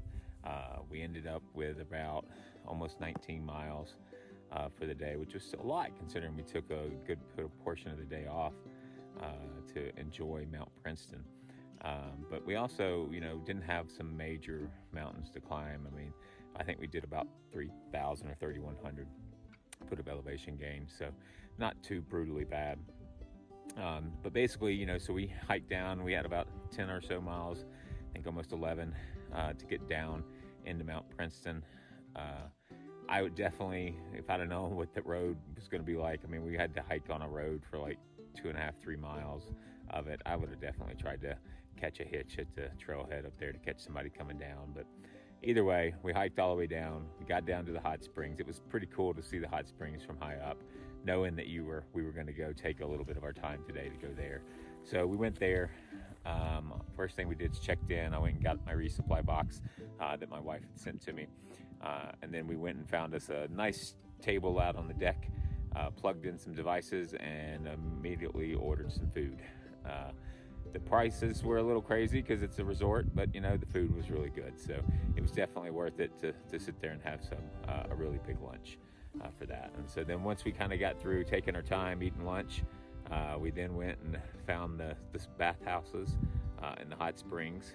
Another thing that was a little overpriced probably, but it was nice coming off the trail to be able to go get in some hot water and shower for a little bit and then just sit around and soak. And so we hung out, soaked for a little while, found out we actually didn't want to be in the hot water for really long. And so we ended up just kind of going and getting in one of the cooler pools, and then also just sitting out on the side of the deck there to dry out a little bit, and then got up and then got back out on the trail. Another thing we tried, you got to do another 2.5 miles coming out of Mount Princeton on the road to get back up to to segment 14's trailhead. We tried to hitch all the way up, and just today was that one day. It didn't really work out in our favor. Nobody stopped, so we did hike the whole way up, which was fine. And then we got on the trail, and we just once we got on the trail, we basically wanted to at least just get a few more miles in to the trail before we called it a night. So we'd made a deal that we were just gonna hike till about 6 o'clock, which is our kind of normal stopping time unless we decide to call an early day.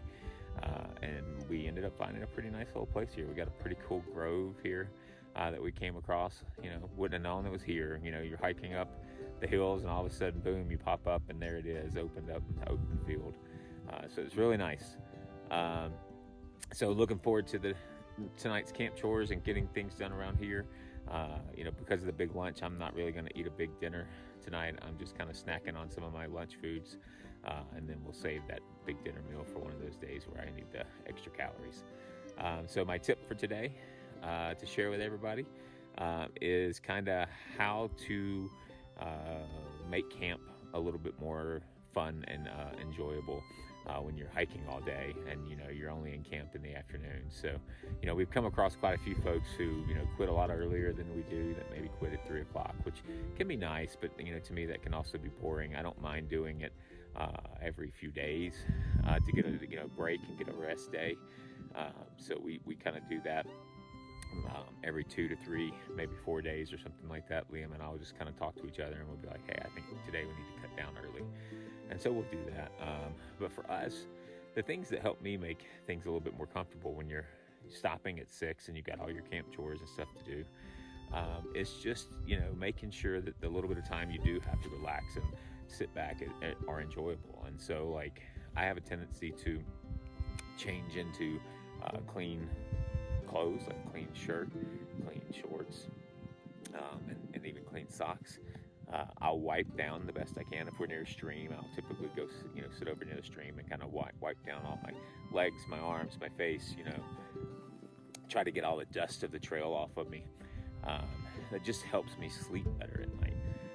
If I'm not, like tonight, we're not next to a stream, I'll just take a little bit of my water and put on a cloth that I have and just kind of wipe down a little bit just to kind of get some of that dirt off of you.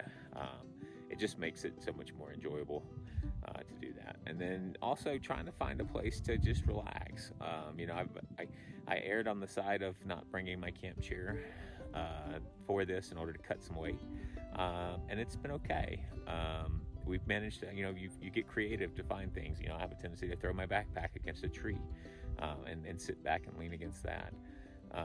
You know, or find a tree that's, you know, fallen down has fallen down to lean against.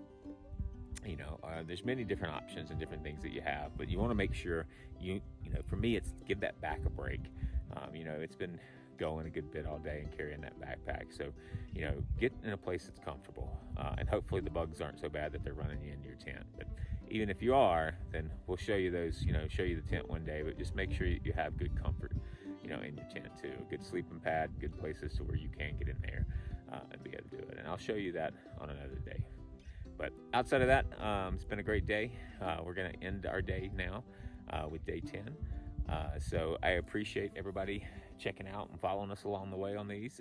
If you're enjoying watching us on these, don't forget, like and subscribe so that you'll get notifications when the next one comes out. And I'll do my best to try to get them posted. We've been having some issues with having enough phone service and internet to get videos posted soon enough. So we'll see how quick I get those done versus how quick we get finished with the trail at some point. But outside of that, everybody have a great day, and we'll see you guys again tomorrow.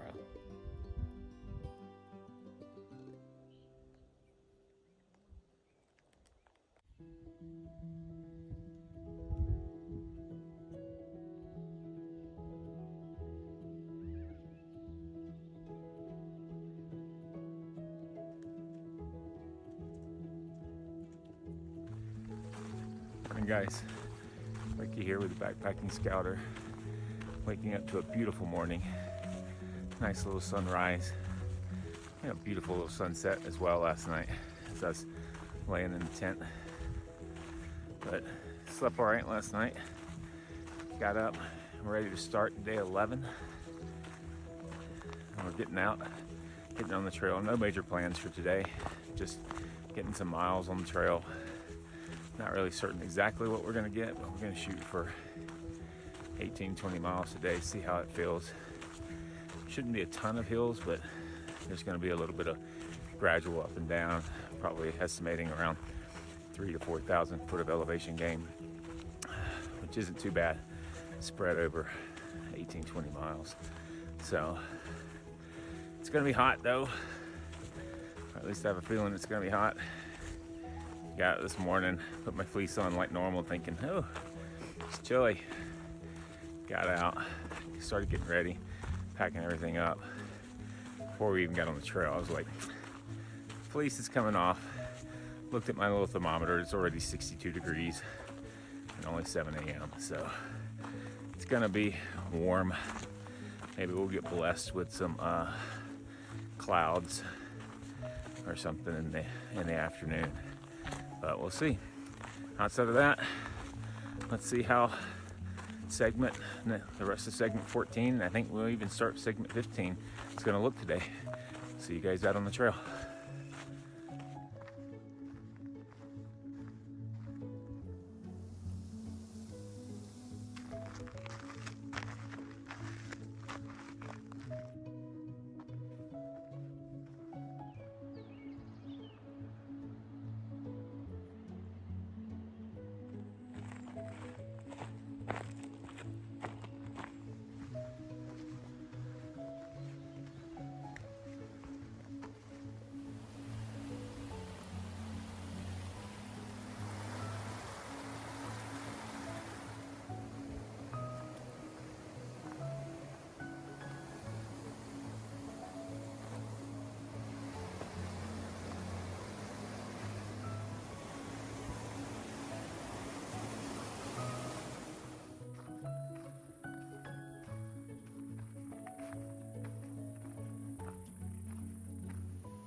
know, I get that not all trails can connect, but there's some days where I wish somebody was sitting at the end of the last trailhead with an ice cold cup of lemonade and a side by side. And they said, "Hey, would you like a ride up this 3-mile hard surface Forest Service road to get to the next trailhead? Hey, you drink this nice cold cup of lemonade." Why, yes, fine sir, I would love that. But no, it's Monday and nobody's out. And so we're hiking 3 miles of Forest Service road to get to the next trailhead. Fun.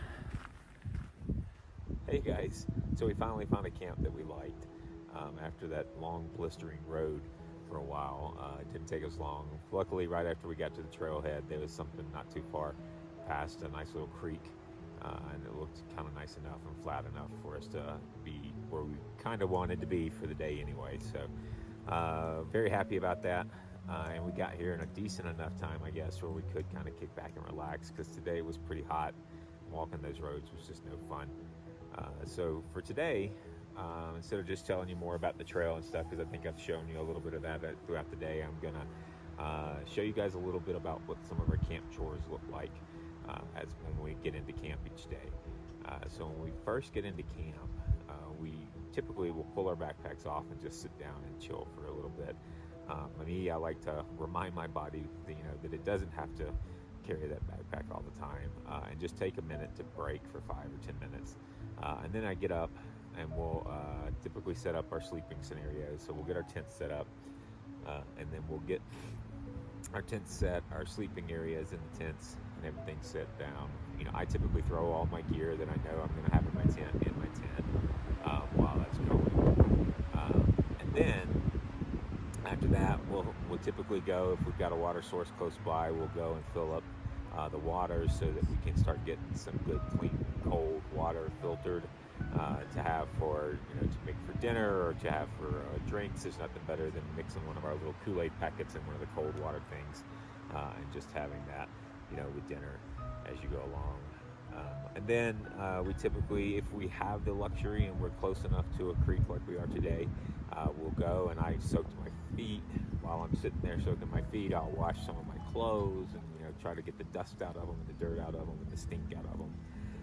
And then we'll take some of those, and then I'll wash myself, and then we'll hang up our clothes and put them out to dry. So hopefully that they're dry by the next day, so that we can put them back into rotation.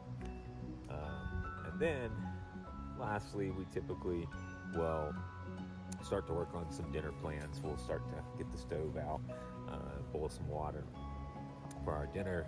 Typically we either have some freeze-dried meal or dehydrated meal that we've gotten from the store, or I've even dehydrated some of my own on some of these meals that we have, so like spaghetti and some other things that I've got there too. So we'll get those going, and then sit down, have some dinner. I typically will work on a little bit of video stuff, and then we just kind of sit back and relax, and and then eventually we'll head into the tent for the night, and maybe I'll read a little bit before laying down to go sleep. But that's pretty much it. Each day looks like that, as we get into camp. It depends on, how fast we have to get the things done. Depends on when we get into camp. If we're lucky and we get in early, we get to be a little lazier with our day. But if we're not, then, you got to get to those camp chores so that you can get to bed in a decent time, so you can get up and do it again tomorrow. But outside of that, we're doing great. I mean, we've made it through day 11.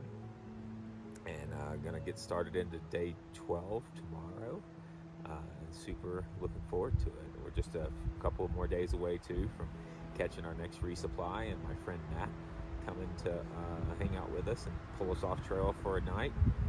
So looking forward to some of that. So we'll look and see what tomorrow's gonna do, and see you guys tomorrow on the trail. Morning, guys. Ricky here with the Backpacking Scouter. We're getting started on day 12. Feeling good this morning. Slept pretty good last night. We got up and even decided to start off with some nice warm oatmeal to start our day. So that's got us feeling good, I think. We're starting out on segment 15 and got some uphill climbing to do here in the beginning, which hopefully having a good portion of the uphill in the morning will make it a little bit easier of a day. But we'll see. Those 3 miles of climbing uphill that Forest Service road yesterday was really brutal at the end of the day. But today, nothing on the agenda other than get some miles under our boots, get further down the trail, see what this portion of the Colorado Trail has to offer us. So looking forward to the day. We'll see you guys down on the trail.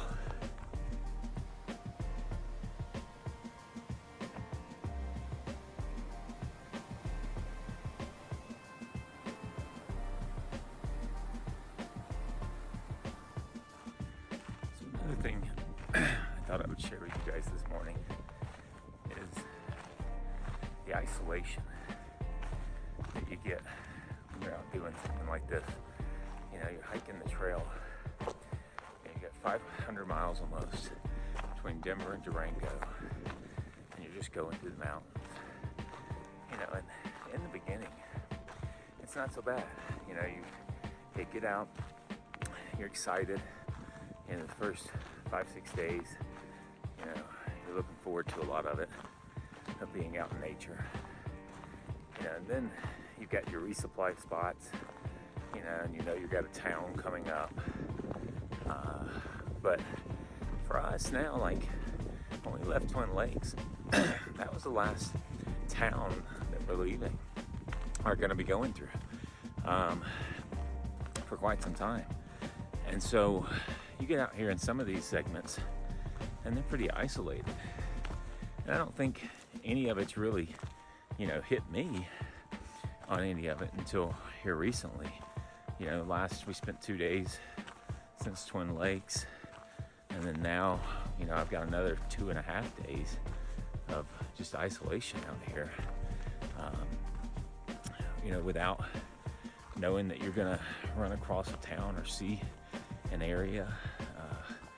So you really start to get that sense of being alone a little bit more. Thankfully, I've got Liam out here with me, but it's just something that definitely runs through the mind. You know, it's not really the fear of being in the woods or in the wildlife. It's more so just that sense of alone with your own thoughts. So you end up really having a lot of time to think while on the trail, which can be good. I'm kind of enjoying it. I think Liam and I are enjoying some of the conversations that we have and the topics that come up. But it would definitely be interesting if I was doing this by myself. You know, you'd have to have something to occupy some of that mental time of aloneness, you know, whether it's a book on tape or something. But just thought I'd share that a little bit with you guys.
midday tip for the day. how do you keep up with your 18-year-old son while going 6 miles up the mountain while backpacking? You don't. And the basic rules are he gets to go at his own pace ahead for 30 minutes or so, and then he has to stop and wait for the old man to slowly catch up. I just set my own pace. Once we get to going 450 foot per mile or higher in elevation gain, I just slow down, take my time. You know, I might go 1/10 of a mile, 1/4 of a mile, stop, take a breather for a second, and then I just kind of slowly make my pace along. But I'm here to play the long game, not necessarily the quick, short game.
So we made it to camp safe.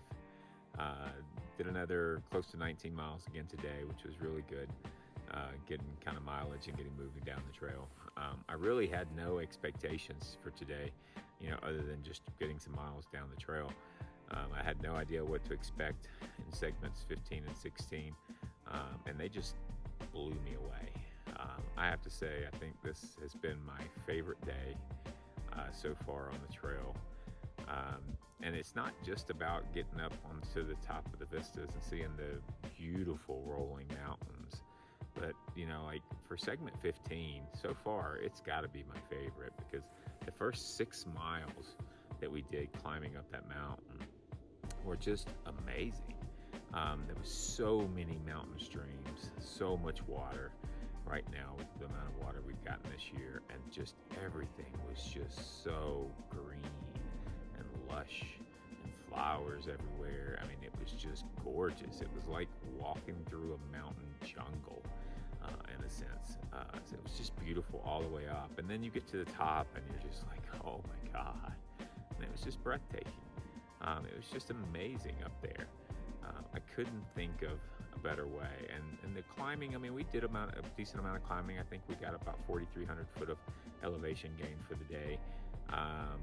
But it was kind of consistent, and just steadily up. There was only a few parts where, it got to those hard grades where you felt like you're a mountain goat trying to climb up the mountain. So it made for a pretty good day. I don't feel nearly as sore today as I normally do when we make it to camp. And I feel pretty good about the day. Even segment 16 still, was like, wow, look at these views. So we had some really nice stuff there on there. So we're about halfway through segment 16 now.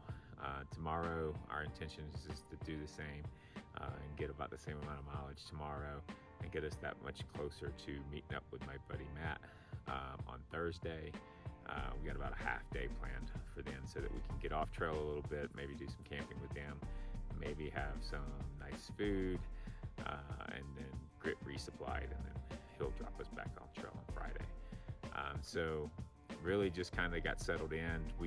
Tonight we're having a dry camp. Couldn't find a good creek within a good distance of where we wanted to be. You either had to be 3 miles back, which wouldn't have gotten us our 19-mile day that we wanted, or it had to be another 4 miles forward, which would have put us into like a 23-mile day, and neither one of us were really ready for another one of those. So we found this really beautiful little just small pine forest here, and a couple flat spots here right off the trail that was just perfect. So we just made sure at the last stream that we crossed a few miles back to just amp up on some water, so that we had some water for food and other things tonight to be able to get us through tonight. And then we'll just stop at a stream or something on the way home. The only thing we'll miss out on is getting to really soak our feet and getting to kind of bathe and stuff that we normally do when we camp next to a creek. So outside of that, it's been an amazing day. Like I said, I mean, I just can't wait to see what the Colorado Trail brings us as we keep moving forward towards Durango. I keep hearing that, some of those segments there are just amazing. And so if they have a plan to beat what we just saw in segment 15, then wow, I just can't wait to have my mind blown. But outside of that, thanks for everybody that's been following us and following our trip here. As I've mentioned before, if you're enjoying what you see here, like and subscribe, and that way you'll get notifications when we do get the others published and get them put on, and we'll get in close to some service and be able to get them uploaded. So outside of that, thanks for everybody for watching. Everybody have a great day, and we'll see you guys on the trail.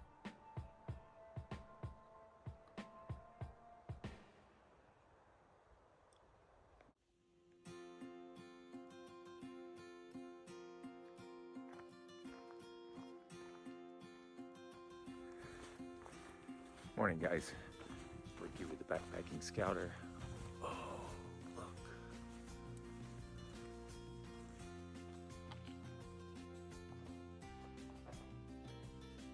Wow.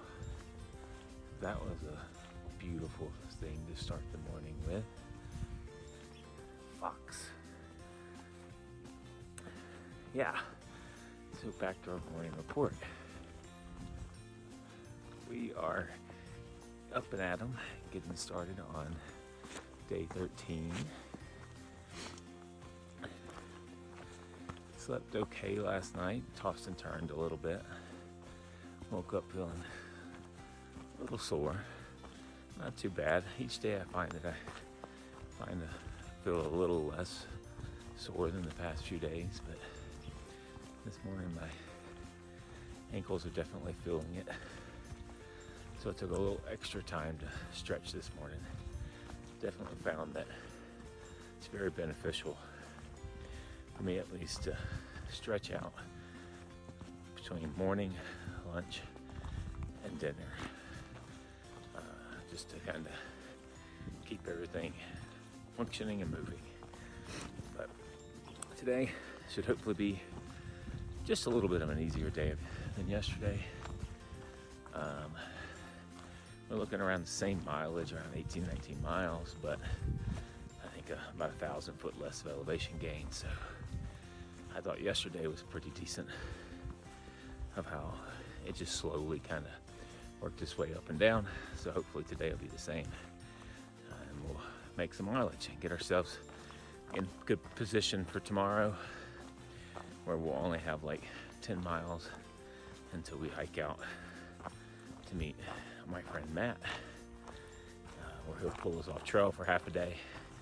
We'll hang out, get some stuff recharged, eat some good food, hopefully, that he's gonna bring us, and then get back on the trail on Friday.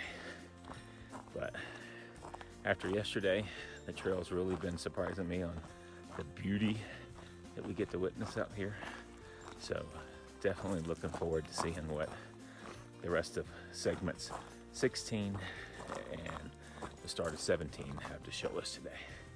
So outside of that, see you guys on the trail.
So we made it to camp.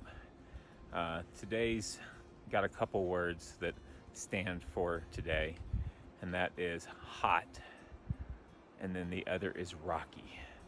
It seemed like the sun was on us most of the day. Really wasn't that hard of a hike. I mean, we had some a little bit of uphill. I think we ended up with about 3,100 foot of gain, elevation gain. So not that really bad of, hills and stuff like that today. But man, just so many rocks, and my ankles just hated that.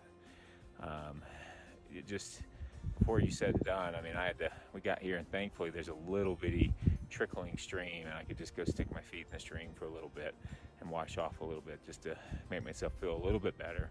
But I am sore today. I'm definitely feeling my age today. But we found a nice little spot. We got a good place. We made our 19 miles that we wanted to make. We even managed to connect up with a couple other CTing groups on here. There's 3 other folks we got here. We've got our buddy Mike that we keep running into. We've run into him about 3 or 4 times throughout the last 12 days. And then we met a couple other guys. Moon Juice is one, and the other guy I'm not sure yet. I'll go find out here in just a little bit. We're gonna go sit and chat and tell some stories of the trail. But today's been a good day. So for your tip today, I'll show you a little bit about what my tent setup looks like, and just give you a little bit of scenario of that. All right, so here you'll see that here's my tent. So I've got the Big Agnes Tiger Wall 2-person tent is the one that I use. I really like this tent. It does really well for me. It's a 2-person tent, but as you can see, I basically still consider it to be a 1-person because I like to have a little room in there. By the time you get your gear in and some of your other sleeping pads and stuff in there, it takes up a lot of space. So, but this works for me. It's still light. It's about 2 pounds or a little under 2 pounds, I think, all fully set out, and it's freestanding. So I enjoy it myself.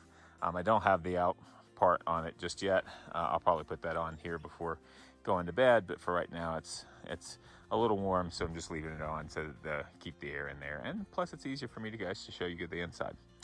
And so then there you'll see kind of on the inside there, I am not gonna unzip the tent because there's mosquitoes galore around here, and so you'll see that I've got the Nemo mummy sleeping bag, our mummy not sleeping pad, our sleeping bag. I've got the Nemo mummy pad. This one's actually not mine.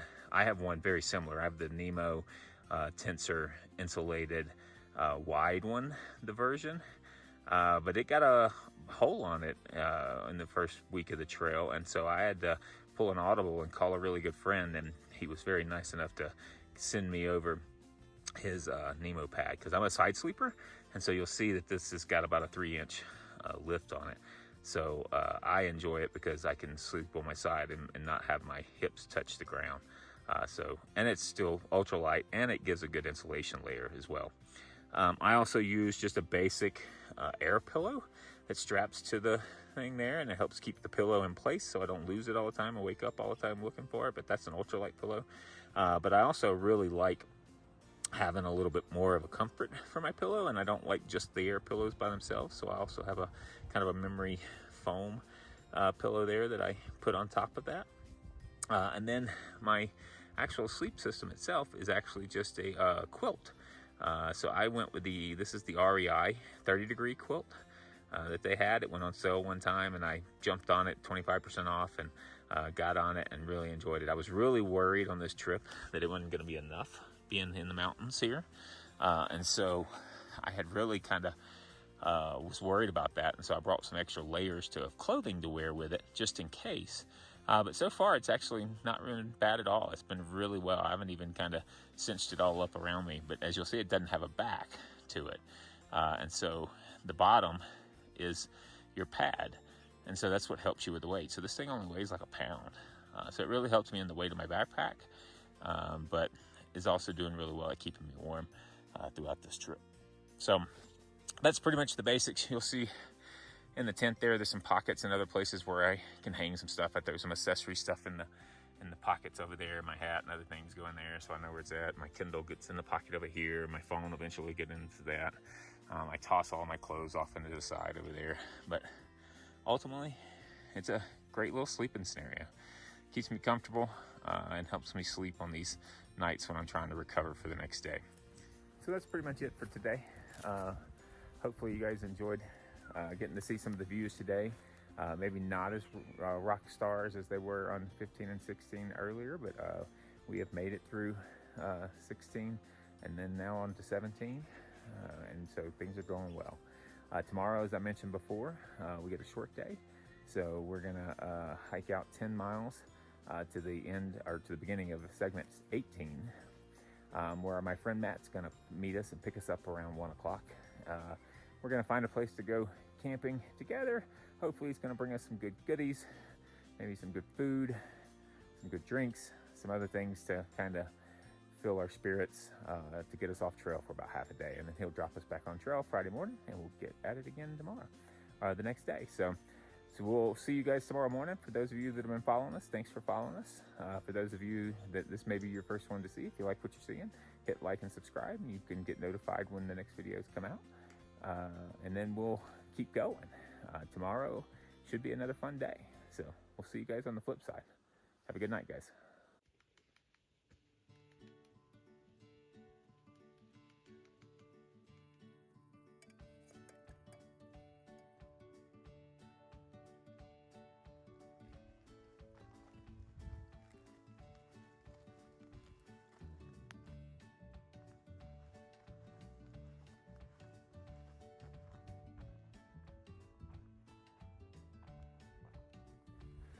Morning, guys. Ricky here with the Backpacking Scouter. We're getting started on day 14. Had a really good night yesterday afternoon.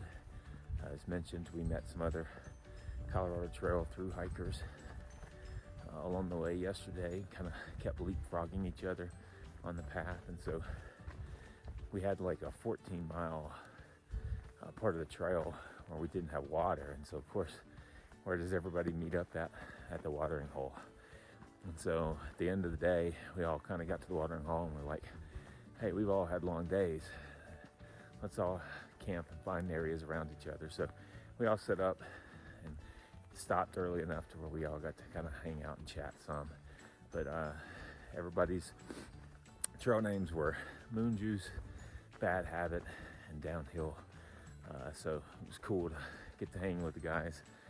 Get to tell some stories about the trail and just kind of chat with folks in general. So it really was nice to break up some of the solidarity that you get out here in some of these remote areas like this. Today, we're getting started. We got a short day, just 10 miles. I think we only have about 1,400 foot of elevation gain, which is kind of a good light day in comparison to what we've done over the last 2 weeks. So plan to be there around noon to 1 o'clock at the end of the trailhead. We'll finish up segment 17, where our buddy Matt is gonna meet us, pick us up, and then we'll find some place to kind of camp somewhere close by. And then Matt's bringing us some cool stuff. He's gonna get us some good food, get some food that we wouldn't normally get on trail. And then he's bringing our resupply, so we'll get some devices charged, get everything resupplied, and then plan to get back on the trail in the morning. The next segments that we've got are gonna be a little longer. We got 6 days before our next resupply, so it'll be interesting to see how it all goes. From looking at the map, it looks like we're not gonna have nearly as many bigger peaks, so maybe we'll get to put some more miles in and have some easier days, but we'll see how those goes. But for that, let's see how the rest of 17 goes today. We'll see you guys on the trail.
All right, so we've made it to camp.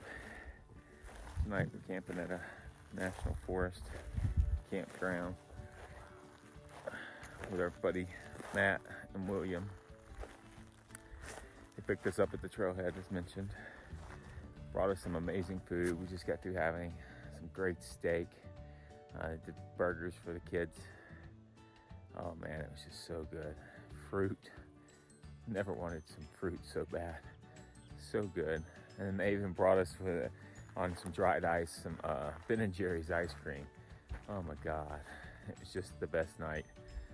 We've indulged ourselves, definitely been hanging out for the last couple hours, chilling out. We're gonna have a little bit of a fire, get a good nice rest.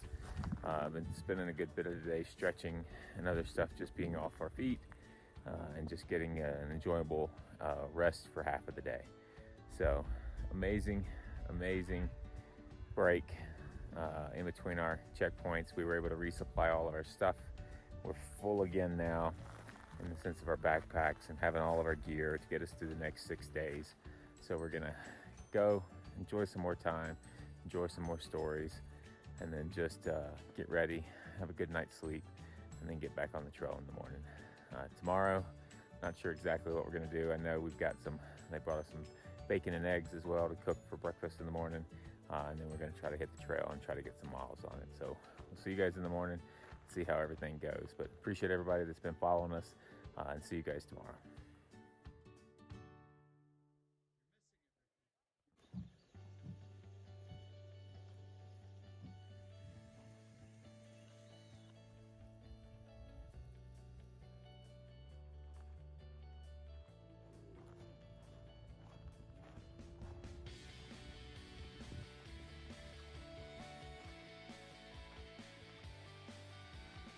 Good morning, guys.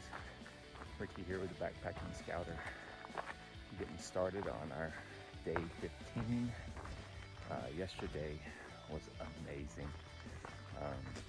As mentioned, we did about 10 miles and then jumped off trail at the beginning of segment 18 when my friend Matt came into town and brought us all kinds of awesome foods. Way more than we even thought we'd asked for. Made Liam an amazing bacon hamburger. Brought myself a steak for him and I. He even brought us Ben & Jerry's ice cream on dried ice. Just a lot of good stuff. Some fruit, chips, all kinds of things. We just kind of gorged ourselves last night hanging out at a nearby Forest Service campground. So that was kind of really nice. And then went to bed early, or ish early. Got up this morning, had bacon and eggs, and then packed up and dropped us back on the trail. Started off almost with a bad mishap. I left my trekking poles back at the Forest Service campground that we were staying at. So luckily I remembered before he pulled off, so he ran back over there and grabbed them. But we're on our trail this morning. We got about a mile in so far, so things are going well. Met a couple more CTers already this morning while I was waiting for my poles to come. Very cool. Today, not really 100% certain what we got going. Haven't looked a whole lot ahead on the map. I know we're starting segment 18 and not supposed to have a ton of climbing. It's just gonna be a slow climb, I think, for the day. So maybe we'll try to get some miles in, see how the day goes. But outside of that, we'll see you guys on the trail.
Hey guys, so we made it to camp, stopped for the day. Beautiful spot, just a gorgeous place, which was a really good ending for a really not so great day. I mean, it was okay. We didn't mind too badly getting to do some of the areas, but basically we started on segment 18 and then got on to segment 19 and did a good majority of it. And both of those segments are just really open. So a lot of direct sunshine. Today was a hot day, the sun just beaming down on you. As you saw in some of the videos earlier there, I was using my umbrella for probably 90% of the day. I mean, it was so hot. And you kind of just felt like you were pushing forward just to get the miles, kind of like we had said before. Today was going to be a day of getting some miles, and you kind of felt that way. There was a couple times where you would hit a ridge or something and it would be just like gorgeous. But for the most part, you were staring at your feet, especially once I put that umbrella on. You can't really see as far out as you normally can. And so I felt like a lot of times I was just shuffling my feet, and just moving forward. But we did get a lot of miles in today. We hit just over 21 today, which was good. Made our goal of kind of getting out there and getting ahead of the schedule a little bit. And then, like I said, we got to camp and we just really got some awesome surprise. Not only did we have this gorgeous creek here next to the camp that we can, I was able to sit down in, wash my legs, wash myself, wash my shirts, and a couple other things, socks, and some of that. But as I was sitting there, all of a sudden I looked up the creek and there's a moose. It doesn't look too huge. It looks like it might be a year or so old. So I don't know, but it was pretty cool on that. And so I just couldn't believe that. And so we got a chance to take some pictures and just kind of watched it. It sat there and kind of ate at about, I don't know, it was probably 50, 70 foot away from our camp. So yeah, it stayed far enough away for us to feel good and safe, but yet we could watch it a little bit for that. So also met another CTer today in camping kind of here in the same area with him. He's from Fort Collins. So really kind of enjoying some more storytelling and stuff tonight on that as well. But turned out to be a really good night. Kind of closed the things out. Tomorrow we're starting to get some more uphills. Today we didn't do but about 3,000 foot of gain. Tomorrow it's going to start going up again. So we may or may not be shooting for a 20 plus day like today. We may be doing lucky to get a 17, 18 day because of how much climb we've got coming forward for us in the next couple segments. Once we get into segment 20 and 21, we start to get into the some of the more mountainous areas there. So it'll be interesting to see. But outside of enjoying everything, appreciate everybody taking the time to watch some of these. Sorry we haven't gotten them posted as quickly as we had hoped along the way, but they'll all be coming up here soon once we get into them. Like and subscribe if you want to see more of the content as it gets published and as I get them put up, and so that you can follow us and keep us as we go along. Outside of that, see you guys tomorrow and have a good night.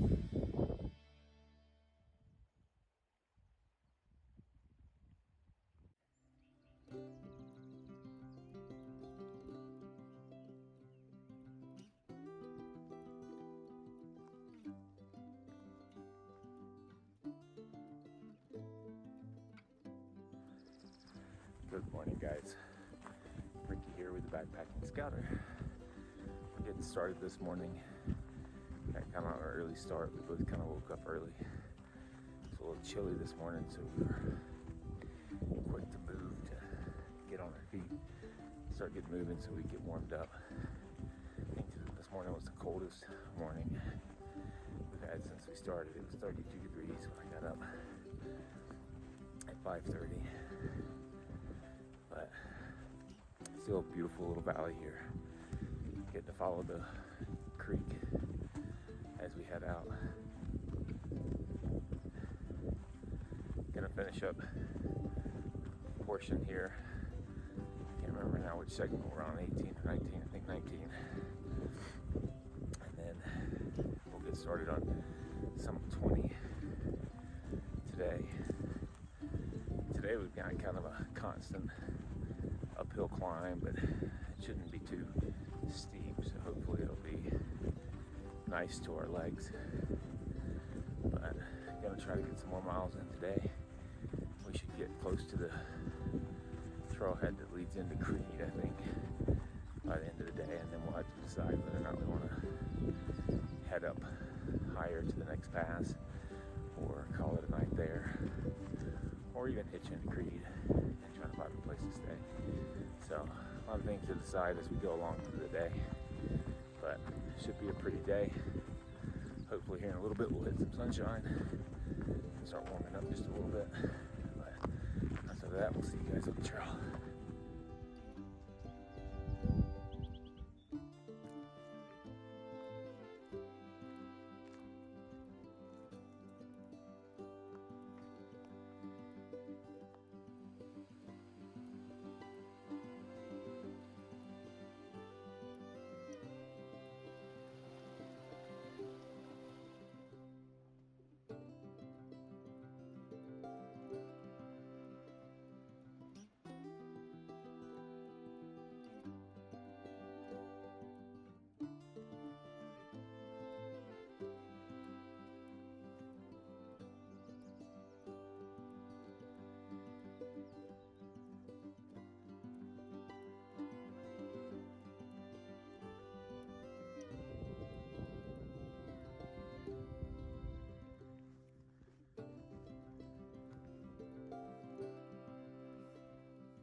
Guys, so we made it to camp. Beautiful place, man. Today was just an amazing day. It totally made up for the craziness of yesterday and how hot it was and just being in the sun all day. Today, we were still pretty exposed to the sun, but it was totally such a different environment. We had a mountain creek every half a mile, and so I would just, even though the sun was blaring out, you just take a little bit of water, splash it on my sleeves, on my shirt, and on my head, and you just keep going. And those long moisture-wicking shirts that you typically see me on with during the day just do really well at holding that water, and it just kind of keeps you insulated and cool while you're walking through. So every time I hit a spring, I just splash it up again. And then the views were just amazing, as you guys just saw through some of the clips there. I mean, the day was just great. But we, trucked along. We had a little bit of elevation gain today. I feel it a little bit, not quite as bad as the last few days. Luckily, it seems like one of my ankles that was hurting a little bit is starting to hurt a little less. So I'm looking forward to seeing how I feel in the morning, because I feel a little less sore today. And we ended up doing about 21 miles, 21.66 miles, I believe is what it was. And we ended up with about 5,100 foot of elevation gain. So it was just a lot of up. But the nice thing is the majority of the up was just a slow incline. So it made for a pretty decent day. We did get some steep up and some steep downs, towards the end of the day that really kind of, hurts my ankles a little bit. But we wanted to push forward and get a little bit ahead and add some extra miles for the day. But thankfully we did, because man, we got a beautiful place here. Couldn't think of a better place to camp. We ended up getting well over probably about 12,800, I think is the highest we got. And then we basically kept going and then dropped down about another mile from the top, so that we could come down and get far enough to get out of the winds, and in case there's any weather or anything, which I don't think there's supposed to be tonight. But we managed to find this perfect little grove. It is a little, if I knew that there was going to be some bad weather coming in, I'd be a little more cautious. There's a lot of the pine beetle kills here, but we were able to find a spot that's not directly under some of those, and so and we're not really supposed to get tons of any bad weather mostly throughout the night. So I feel okay where we're at, but it's just beautiful here.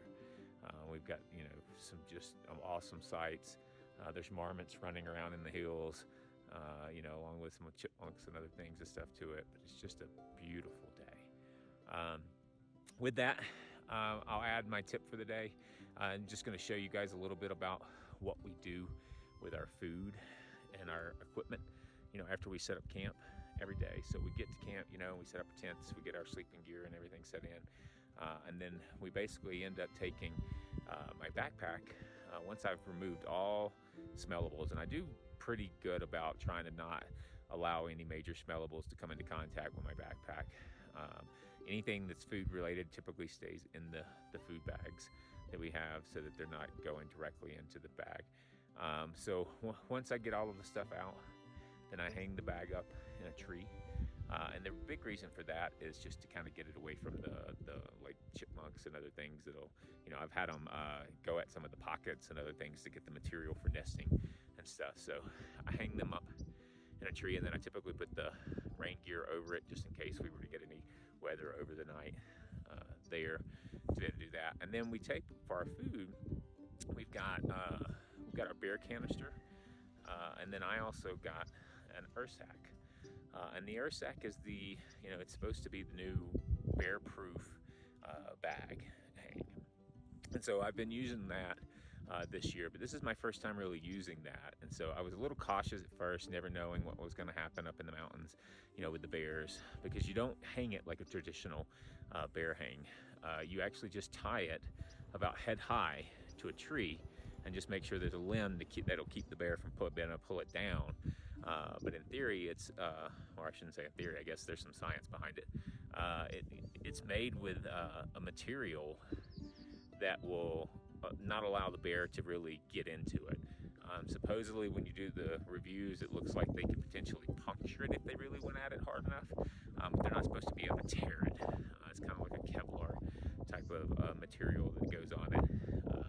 And so I I've been utilizing that just to be on the safe side. We put all of our like dinner meals, or what I consider our important meals, in the beer canister.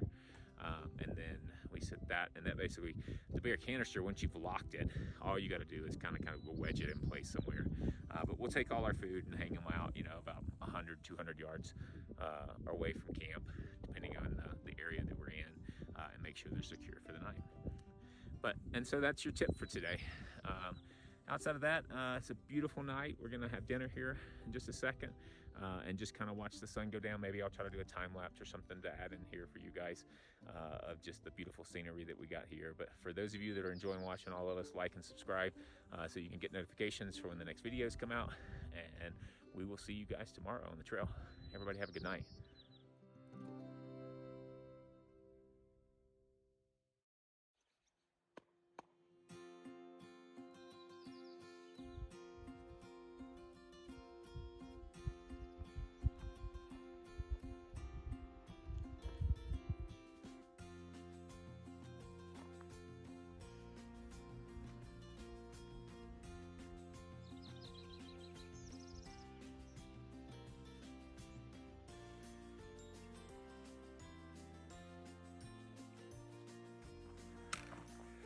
Morning, everybody. Hopefully I can do this morning without falling. We're starting our trek this morning on day 17. Yesterday we got good started on segment 21, and so we'll get going and finish up segment 21 and probably get on segment 22 today. Beautiful night last night. As I mentioned last night, we got to camp on just under the ridge. Found a good spot, getting trees. We had no bad weather, no bad wind or anything last night. It was good. Slept pretty good last night. Stayed warm, which is good. I always worry about, we were just under 12,000 foot, so it gets a little colder up in those elevations. But woke up this morning and it was about 40, so not bad at all. Today we got a little bit of up and down to start with. As you can see, I'm meandering down as we go through the morning, but looking forward to another beautiful day. I mean, yesterday so far I think was definitely one of my favorite days. Really enjoyed all the scenery. Finally being around water made things a little easier, so made for a good day. Today we're going to shoot for about 21 more miles again, see how we can do. We shouldn't have as much elevation gain as we did yesterday. I think we'll have about 4,000 or so today, so we'll see how that feels on our feet. But outside of that, we're gonna get moving on and we'll see you guys on the trail.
Hey guys, so we made it to camp.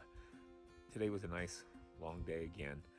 We did about 21.4 miles, I think it was. Somewhere around, I'm not even certain the elevation gain, maybe it was 3,500, 4,000. I forgot to look at my watch to see. But it started off, the first half of the day, finishing up segment 21 was just beautiful. Just in the same style of this 21 was yesterday. It was just gorgeous. It was really just a beautiful day. Even started off this morning seeing some deer running off, and just a really nice day. Then we got about to segment 22, and it just got hot again. The sun came out, just beating down on you. You're walking a lot of roads. Again, it was just a really scorcher of a day. Ended up umbrella up again for the majority of the afternoon, and just really just pushing through.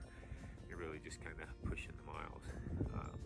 But before said and done, per typical with the Colorado Trail, eventually you get enough miles in, you get a different change of scenery. And so tonight, of course, we found this really cool valley here.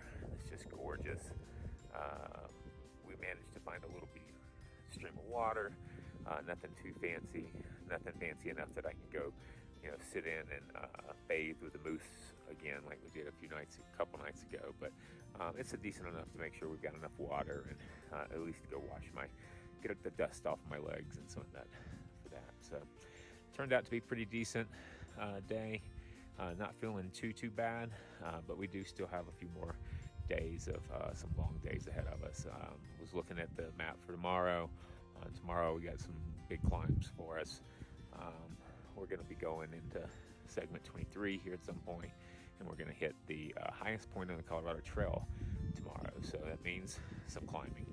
So I think tomorrow we're going to shoot to try to get another 20 miles or so in, but we're going to get probably 4,000 plus elevation gain. So it could be a challenging day. For me, we just got through eating dinner. No big tips for tonight. Just gonna try to go relax, stretch out some, and get ready to be able to hit the day for tomorrow. So appreciate for everybody that's been following us along. For those of you that haven't already, feel free to like and subscribe, and that way you'll get notifications whenever the next videos get posted. Looks like we're going to be able to post these in batches kind of when we get home, because it doesn't look like there's going to be a lot of internet on the way for the rest of the trail for me to get a lot of these on there. So I'll be working on them hardcore once we get going, and right now we're at I believe today's day 17, and so good day of finishing up. We are less than 7 days now away if we keep up the same pace to Durango, so just making some good time. So looking forward to it, and looking forward to take a little bit of relaxing today. But thank you guys for watching, and see you guys tomorrow.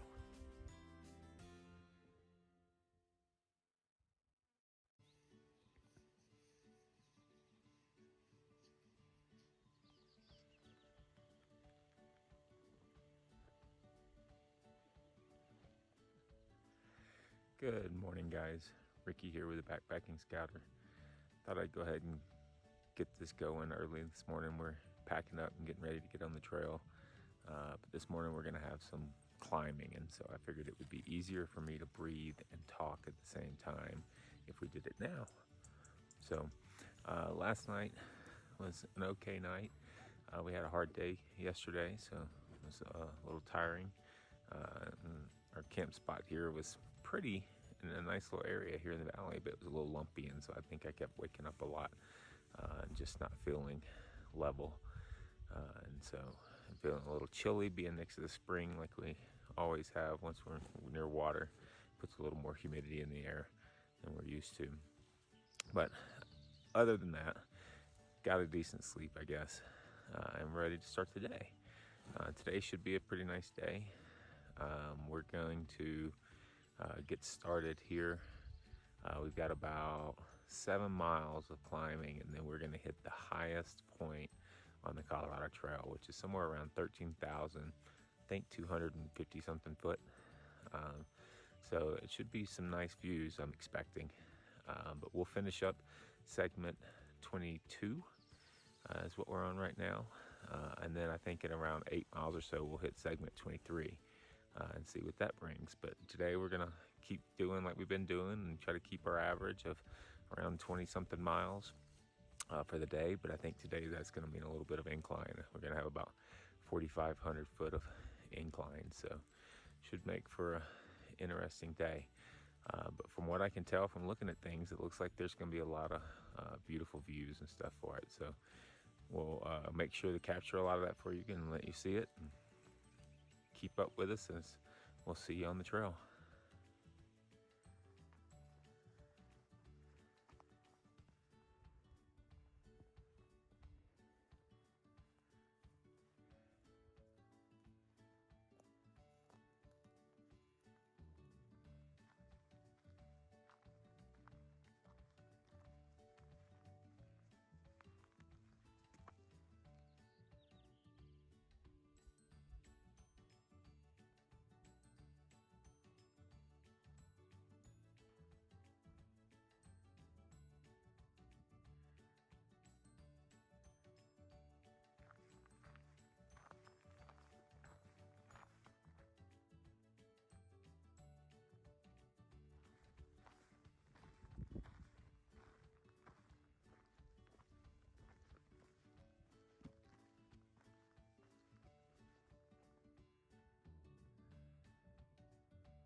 All right.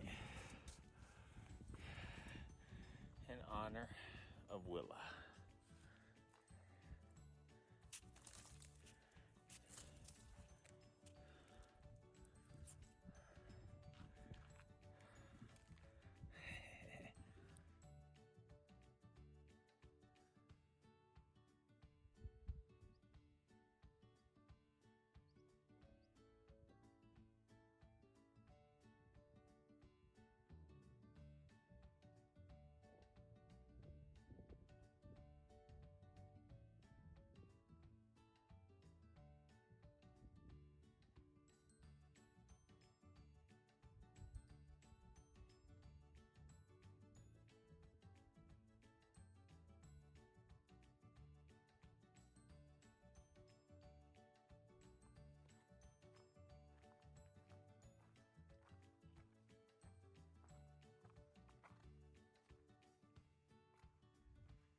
Hey guys, so we made it to camp.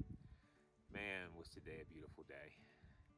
Had no idea what to expect for the day and what we were going to be doing and what we were going to be into, but boy, it was beautiful. So we finished up segment 23, I believe. No, 22. And then started 23. And I'll tell you, whereas the first part of 22, I said yesterday, was horrible, yucky, roads, sun, all this kind of stuff. Today made up the other half tenfold. It was gorgeous. I mean, you're literally just rolling from one mound to the other. I'm sure you guys just got through watching a whole bunch of amazing clips.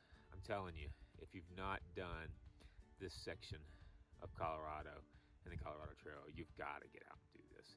It's just gorgeous. And then 23 ended up really just adding into it as well. It was a long day and a hard day. We did 20 and a half miles. And out of that, I think 4,500 or 4,600 of it was elevation gain. So it was just literally climbing one mountain after another, all day, even into the end of the day. We were 0.7 miles. We literally got up to the top of the peak on one of them. Got to a little kind of snowmelt lake, filtered out some water, and then walked down about 3/4 of a mile just to get kind of not on the high side. We're not really expecting any thunderstorms tonight, so I think we're going to be okay. We are a little exposed where we're at, but there's really not a lot of options in these sections.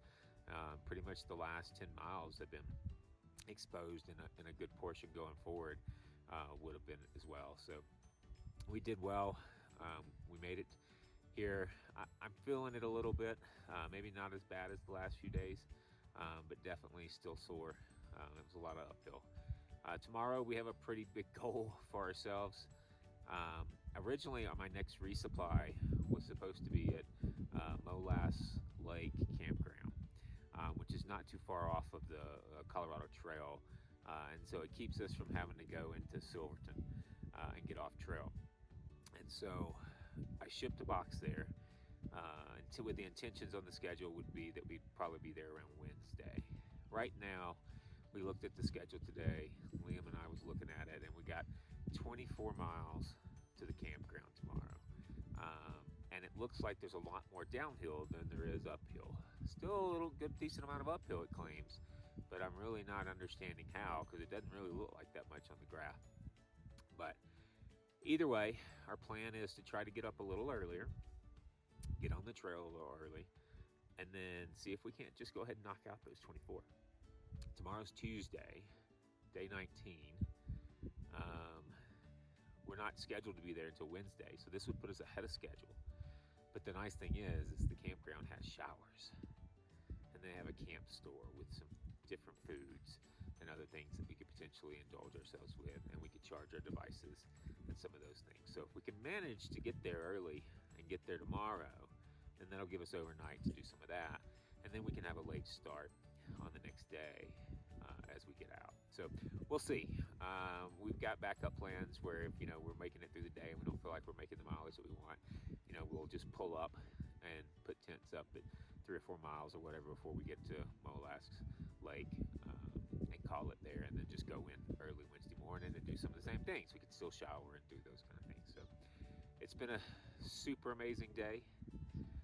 Like I said, I just, for me, my wife commented once on, when I got a little bit of service, I sent her a snippet video of a few days ago, and she's like, oh, it looks like you're walking through the Lord of the Rings. And I texted her today on the Garmin, because we don't have service where we're at now, and I said, if anything's like the Lord of the Rings, it's definitely today. Man, it's just been in the middle of nowhere. You don't see roads around, you don't see people as much. We've barely seen just a few of the other Colorado Trail hikers today. It's just been gorgeous. So loved the day. Can't say much more about it. Now we've just finished up eating our dinner, watching the sun go down. You can see it's kind of starting to go down behind the mountains behind me. It's gonna start getting cooler. We're gonna finish up some of our camp chores here and call it a day. I really do appreciate everybody that's been watching. As I've mentioned many times before, if you like what you're seeing and you want to see the rest, in order to get notifications on when the next videos come out, hit like and subscribe, and we'll make sure that you get the notifications. But thanks everything that you guys are doing and just kind of keeping along with us. This has been one heck of a journey. We're down to only like 5 segments left. We're looking at an estimate, if we keep up our same pace, of around 5 days left. We're expected to be in Durango on Saturday. So super excited. We've already been talking about what we want to eat when we get off a trail, and what we want to do. So just can't look forward to the next few days. So outside of all of that, you guys have a marvelous night, and we'll see you guys tomorrow.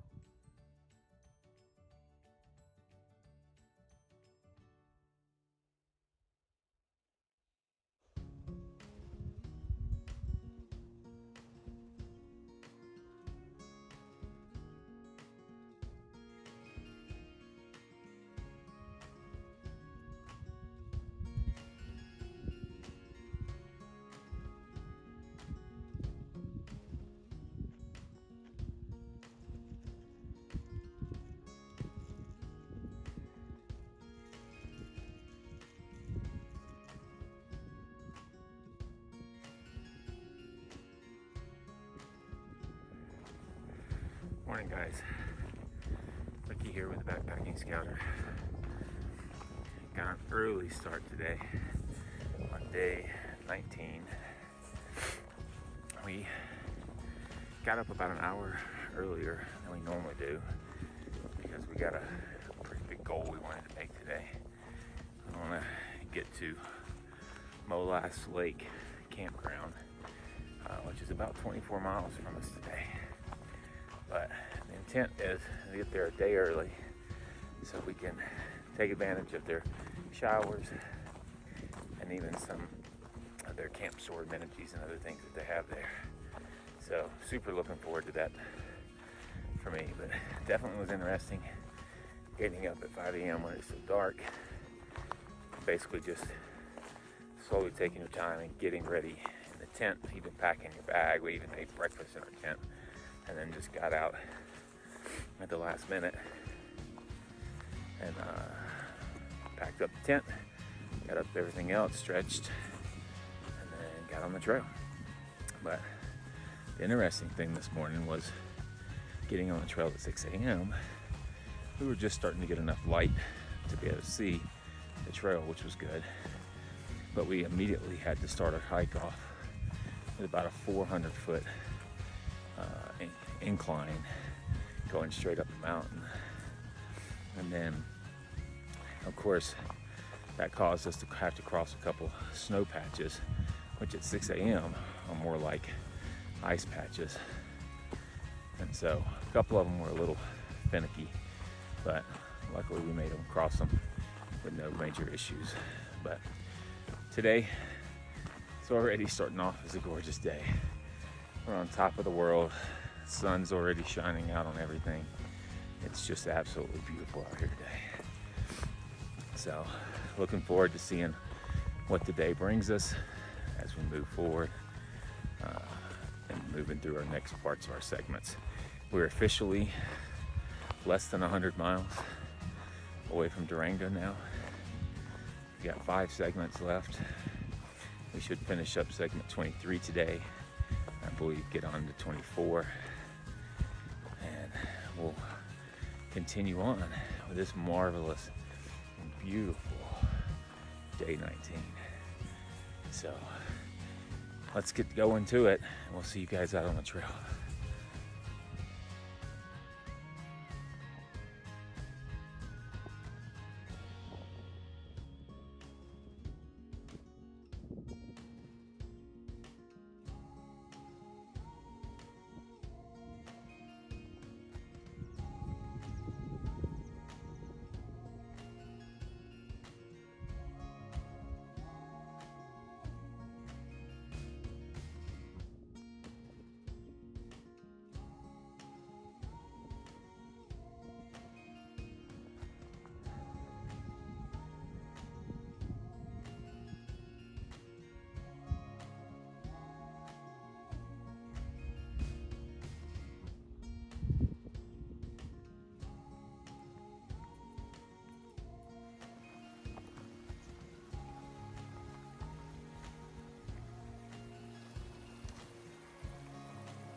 guys, so we made it to camp. Man, was today a long day. It was gorgeous and absolutely beautiful on the trail, but it was definitely a long day. We didn't make our long, ambitious goal that we set. We'd set a goal to go 24 miles and make it all the way to Molas Lake campgrounds in order to get to the resupply early and potentially get there early enough before the store closed to buy some shower coupons or tokens, I think is what they have, and be able to take showers. But today was just brutal. I mean, the mileage was long enough as it was, but the up and down, and it just seems like nowadays too, the down's what really, really kills us. We had, in the 21 miles that we ended up doing, we had over 6,000 foot of down. Man, that down's just tough on your ankles, and really, really tough on mine. And so it slows you down a lot too, because it's really, really steep. I mean, they did some amazing job at making some switchbacks on what were we on today. So we were on segment 24 and 23. So we finished up 23, and then we started 24. But man, those switchbacks were just crazy, because it was straight down. I mean, when you look at the graph and far out, man, I thought we were going to be jumping off the side of the mountain with parachutes. It was so, straight down. But it's beautiful going down that valley. Just absolutely beautiful. One of the most beautiful waterfalls I've ever seen going down the whole side of the mountain that you guys just got to see. It was just amazing. But after all of that downhill, Liam and I both agreed. We had a decision point. We were going about almost 21 miles when we got to kind of down to the railroad and down to the river. And then before we climbed back up into Molas campground, the last 3 miles were going to be straight up. And we were going to do about 1,500 foot of elevation gain in that. And so we told ourselves when we got to that point, we were going to make the decision on whether or not we kept going or we didn't. And when we got here, we both kind of just looked at each other, looked at the time. We went, you know what? It's the end of the day. We're going to be slower climbing that 1,500 foot. We know we could do it, but we weren't going to get there in time. The store was going to close at 7 p.m. We weren't going to get there in time to get any cool ice cream that they have or get any shower tokens. So we were like, you know what? I think it's just best that we take it easy, rest our ankles. We're right here next to a river. It's a great spot for us to sit and just soak our feet. So that's what we did. So we just we found a nice little spot here right next to the river. Hopefully it'll make for a good sleep tonight, having the river as the background. We were able to sit there for a while, wash ourselves up a little bit. So not a complete shower, but at least it's a little better. I feel a little better than I had in the last couple days. And then really was able to soak my feet and stuff and do that. So hopefully that really helps. And I wake up tomorrow feeling good and refreshed, because right now I'm limping around like an old guy. But it's been a great day. Like I said, we're in our last 100 miles, so we kind of knocked off 21 miles of that 100 today. We're down. We should hit, I think in about 5 miles in the morning, we'll hit segment 25. So we're really starting to whittle them down. We've only got 3.5 segments left to go. We will still stop tomorrow at Molas campgrounds to grab our resupply.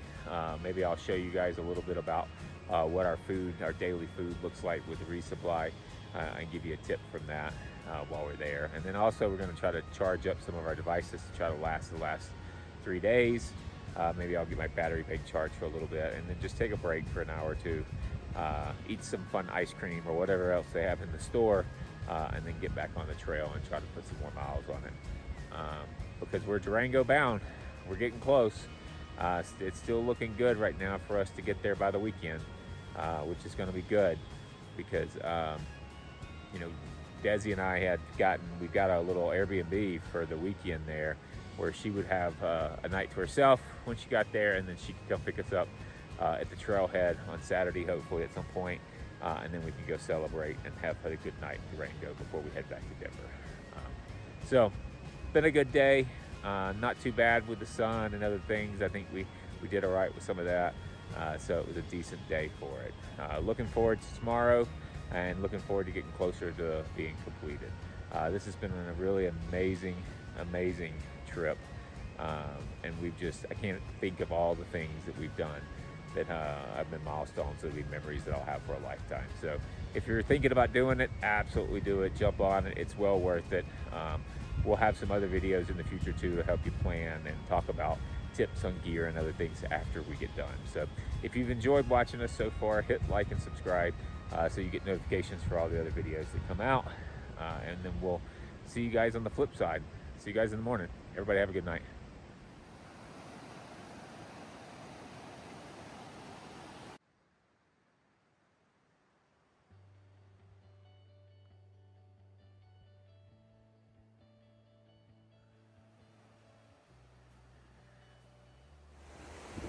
Good morning, guys. Ricky here with the Backpacking Scouter. Getting a little bit of a draggy kind of start to the morning.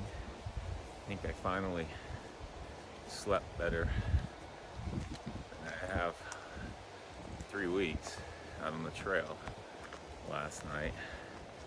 I don't know if it was that we had a good flat surface or had the river next to us or what, but I knocked out about 9 o'clock, and even though I had my alarm set on my watch for 5:30, didn't wake up till 6.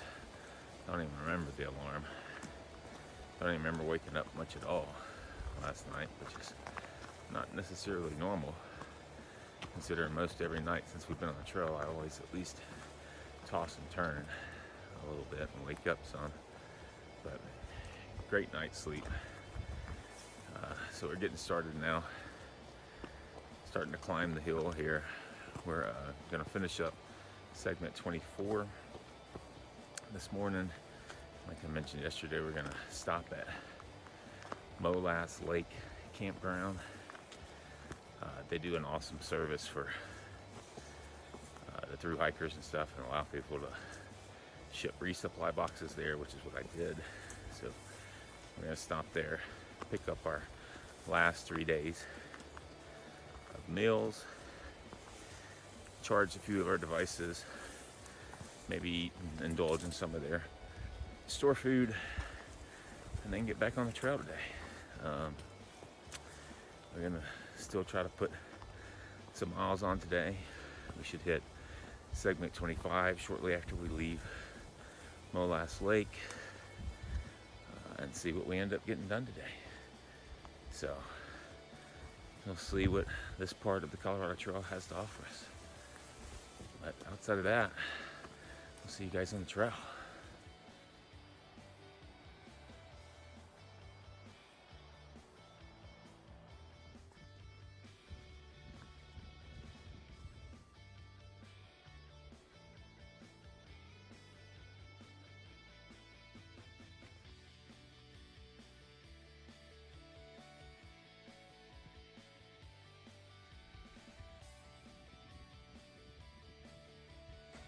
Alright, so I promised I'd show you guys a little bit about what our resupply would look like.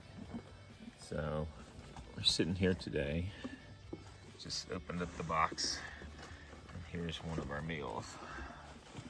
So basically, when I would have my wife send the box, I would put out one big bag, and each bag is supposed to have a day's worth of food for each of us. So here, you'll see we've got basically our dinners, mine and Ian's dinners, some breakfast, some oatmeal, a bunch of snacks, trail foods. That can either be part of breakfast or it can be part of the trail as we go along, or part of lunch or other things. And then typically we do tuna and crackers for lunch, some trail mix for snacks along the way as well, and even some assorted fruits, flavor snacks, and then some packets for our drinks. Basically, that's 1 day's worth of food that we have. And so now we've got 3 days here that we're going to be going through and resupplying our bear bags and getting everything ready to get back on the trail.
guys, as you can see,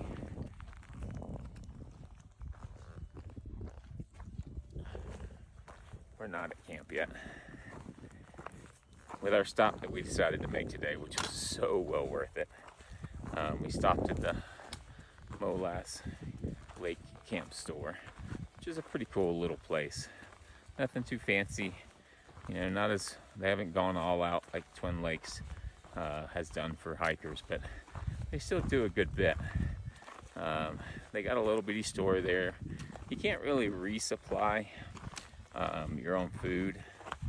There's not really enough choices for that there.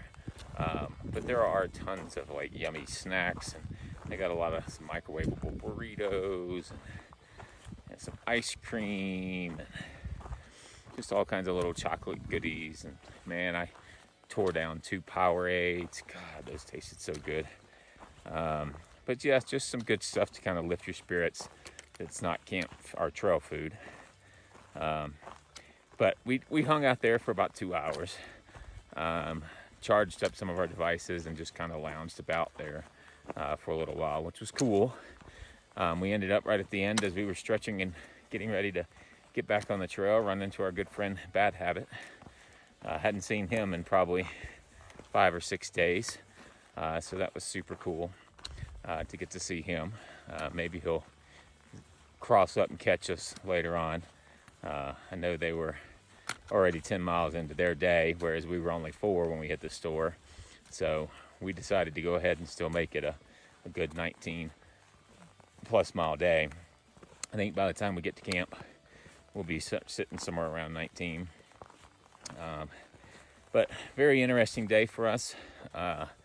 We definitely, both of us are sporting some sore ankles from all the downhill yesterday. Like I said, that was just pretty brutal. So, you know, did a lot of massaging of the ankles yesterday, but still pretty sore today.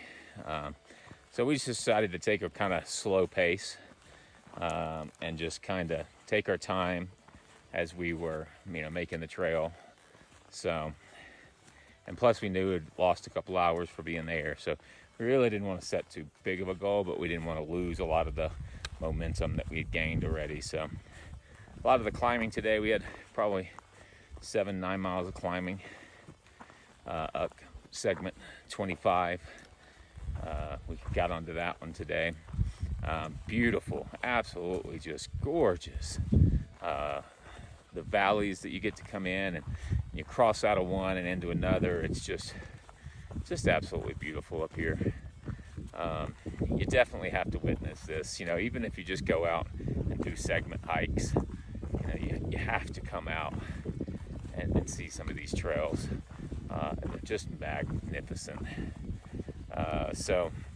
But before it's all said and done, I think today we'll have about 4,500 foot of climbing. So still a decent day of elevation gain. Now we're kind of on the downhill, trying to find a spot to get camp. Once we get kind of into the trees, we'll probably hit camp, which will probably be about 7 o'clock or so tonight, which, because it's going to be so late, I just decided to go ahead and close this out while we were on the trail so that I could focus on getting camp chores done when we got to camp and get some food in me and get some rest so that we can get started again tomorrow. But yeah, today's closing out day 20. Been a marvelous and amazing day. Hope you guys enjoyed all the awesome views as much as we did. Probably not as much as we did, but been an awesome thing. So outside of all that, hope you guys have a great day. Feel free to like and subscribe if you enjoy watching what we've got going on, and you'll get notifications for the next videos. We'll see you guys tomorrow.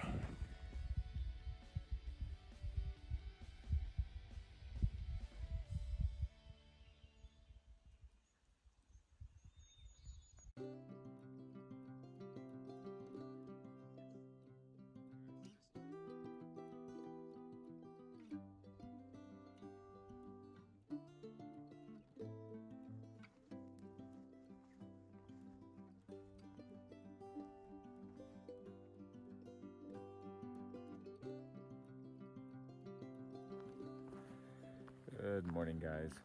Ricky here with the Backpacking Scouter. Getting started on our 21st day.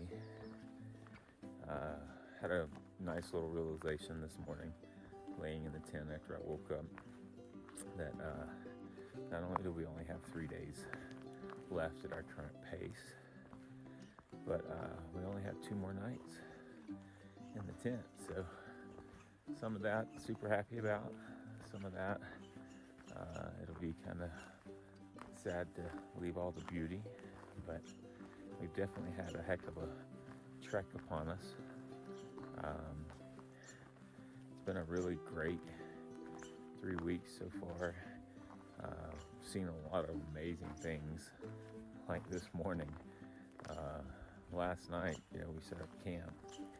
We had this little young buck, maybe 2 years old, that just didn't want to leave camp. He kept coming over, walking over. It was like he either didn't know what people were or just didn't care. But I'd shoo him off a bit. He'd come back over a couple minutes later. And then you could hear him throughout the night. We had the deer walking through camp on a regular basis. Whether it was the buck or this morning, we get up and there's a little doe that was doing the same thing. It'd just walk over like it was kind of curious, and then it would run off for a little bit, and then it would come back again later. But some of those things have just made it the wonder of being out here. But at the same time, we've had a lot of challenges. This isn't easy. The trail's got a lot of ups, got a lot of downs, got a lot of miles. We've put in a decent amount of miles in order to make the time frames that I had to be able to come out and do some of this.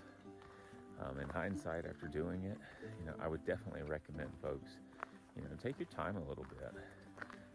I've been prone to say a lot on the trail when I meet some of the folks that are really taking their time to do the trail, and even taking 0 days in some of these awesome Colorado towns that we have. But I've been calling that living the trail. And I definitely make the recommendation to folks, take the time to live the trail. Don't come out here and just make this an achievement. Actually come out and enjoy it. Don't push yourself to do 20, 25 mile days if you can help it. Give yourself time to do 12, 15 mile days. And every time you get to one of these beautiful spots along the way, stop and sit and enjoy it. Live the trail. And then every 5 or 6 days, take a 0 day. Hitch into one of these towns, like Twin Lakes or into Brack or so many of these other places, Silverthorne, and just take a day and enjoy the culture of the community. And not only is it going to be helpful in your body, but psychologically, it's just really good to be able to do some of those. We, did a lot of half days, but we didn't do any 0 days. And I really kind of wish I would have had more time and taken more time to put on the schedule to do that. But outside of that, today, we'll see. We'll see what the next parts of the trails are going to provide for us. We got about 6 miles left on segment 25, and then we hit segment 26, and then today we're not going to have as much climbing as we've had in the past, or downhills, thank goodness. So we may even get through 26 today and get into 27, but we'll see how the day goes. Basically, at this point, we've got 2 more long days, today and tomorrow, which, if we do what we've been averaging, it would leave us about 16 miles to get out on Saturday. And we'll meet my wife Saturday afternoon. But we're going to see how the days go. If we get a couple extra miles in today or tomorrow, that'll mean that we get out even sooner. And maybe we get lunch and dinner in Durango. We'll see how the day goes. But outside of that, really looking forward to seeing what today brings us, because the last week has definitely been amazing at how each segment of the trail is a little different, and has a little bit something different to offer to us. So looking forward to seeing what today brings us. So we'll see you guys out on the trail.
So I thought I would do a midday kind of shout out to some of the folks that we've met along the way.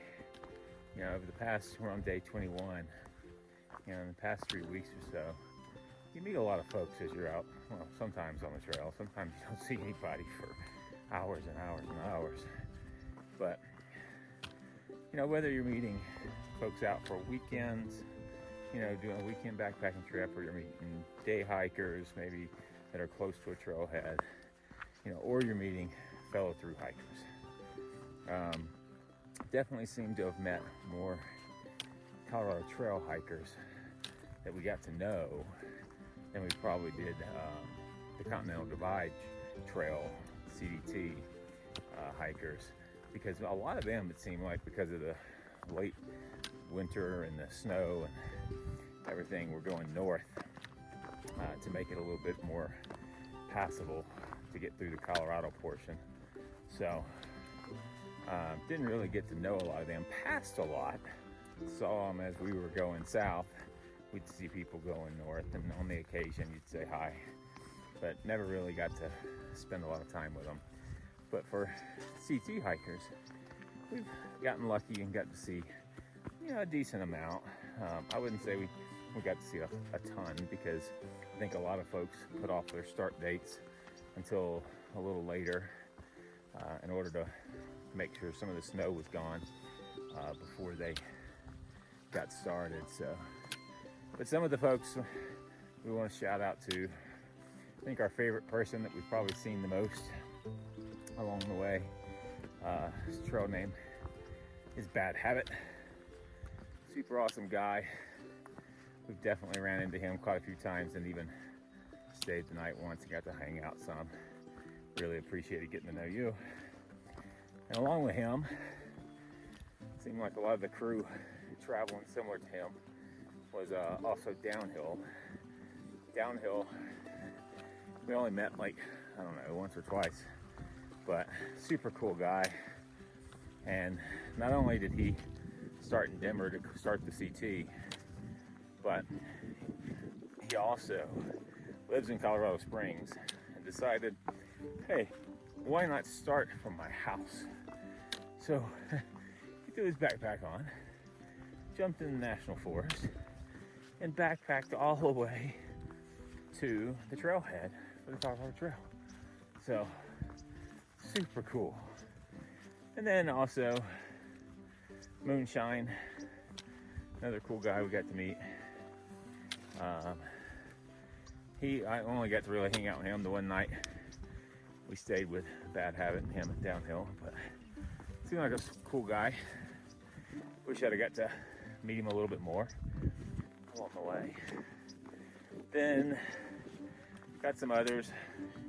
Amy, a cool person to sit and hang out with while we were taking some downtime at the lake the other day. Finn gets the rock star award of the trail. She is from Finland and has done the Appalachian Trail. Started it in 2020, and then they closed it on her. So she came back this year to do it again and gave herself 6 months to do it. Well, because she rock started out and knocked it out in 5 months, she decided, hey, I still have another month in the US. Let's go do the Colorado Trail as well.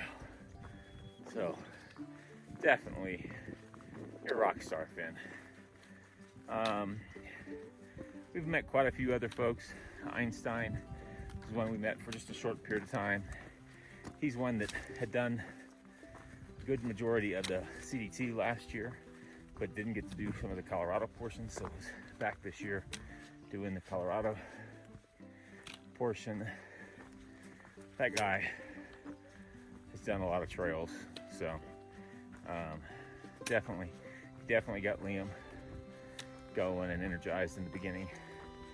We met him in our first week, but we've met a lot of other people, a lot of folks I didn't write their names down, or I either forgot before I wrote them down. But just thanks so much for all of you guys, all the cool stories that we've got to hear, and all the fun experiences we got to share on doing the CT this year. You guys are awesome. And yesterday, it was super funny. We were all of a sudden in the end of our day, kind of knocking it out after I'd done the closing out. And who did we look up and run into but the Outdoor Vital boys. I know, they're not boys. And it's actually Outdoor Vitals. Super awesome company. Sells a lot of cool backpacking gear, ultralight gear.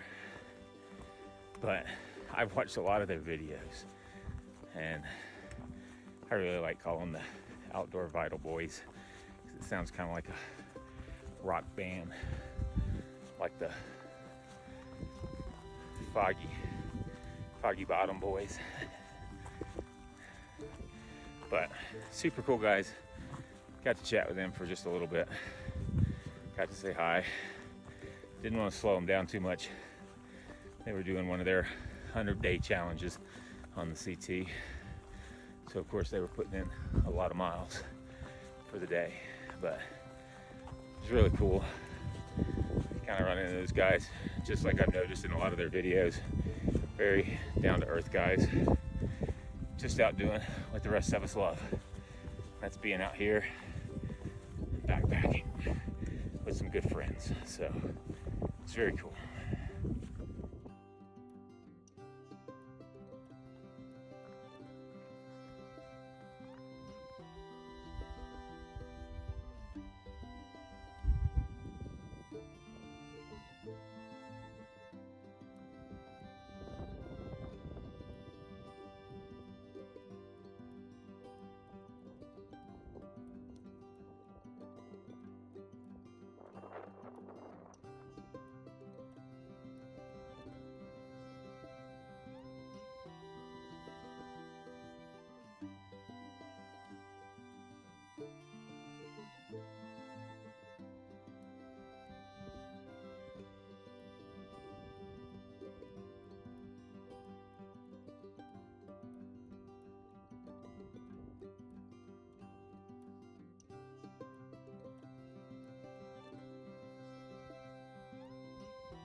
Hey guys, so we made it to camp. It's another long day today. We did close to 21 miles today. The last bit was a grueling little climb there, but we had wanted to get that 21 to get us that much closer to being done on Saturday. But we accomplished a lot today. So we finished up segment 25. We did all of segment 26 and then started segment 27. And man, like I said, these segments here definitely don't let you down. They've been amazing, and the beauty has just been gorgeous. And even tonight, we got lucky. We decided to take a risk and climb an extra mile up onto a ridge where there wasn't a lot of comments about how the camping was going to be, other than a couple ones about, oh, there's some perfect spots, but you never really know what that means. Well, here's what that means. It is definitely a perfect spot, because I'm sitting on the edge and here's camp right over there, and we get this glorious view, and I'm just kind of chilling and hanging. Oh, and then we keep getting all these deer running around. Not certain that the camera caught that. But yeah, the last 2 nights we've had, deer. Tonight looks like we have the same, want to come hang out with us deer like we did last night. But it's just been a beautiful day. It was a long day. My ankles definitely feel it. I think my body's definitely telling me it's getting time to finish up this challenge, and and get back to the house and recover some. Definitely feeling my age here lately. My ankles definitely feel a little sore each day. I've been doing a lot of massaging of my ankles and and different things whenever I get to camp. The deer's like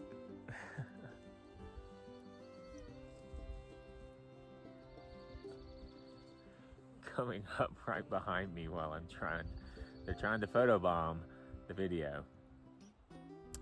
But yeah, no, so I definitely, have been doing all right, but I can definitely feel a lot of the climbing and stuff that we do. And the downhill really seems to, as I've mentioned many times, seems to be what gets my ankles the most. But we're getting there. Tomorrow's going to be another long, hard day. We need to try to get 22, 23 miles if we want to come off the trail early on Saturday so that we can enjoy Durango a little bit.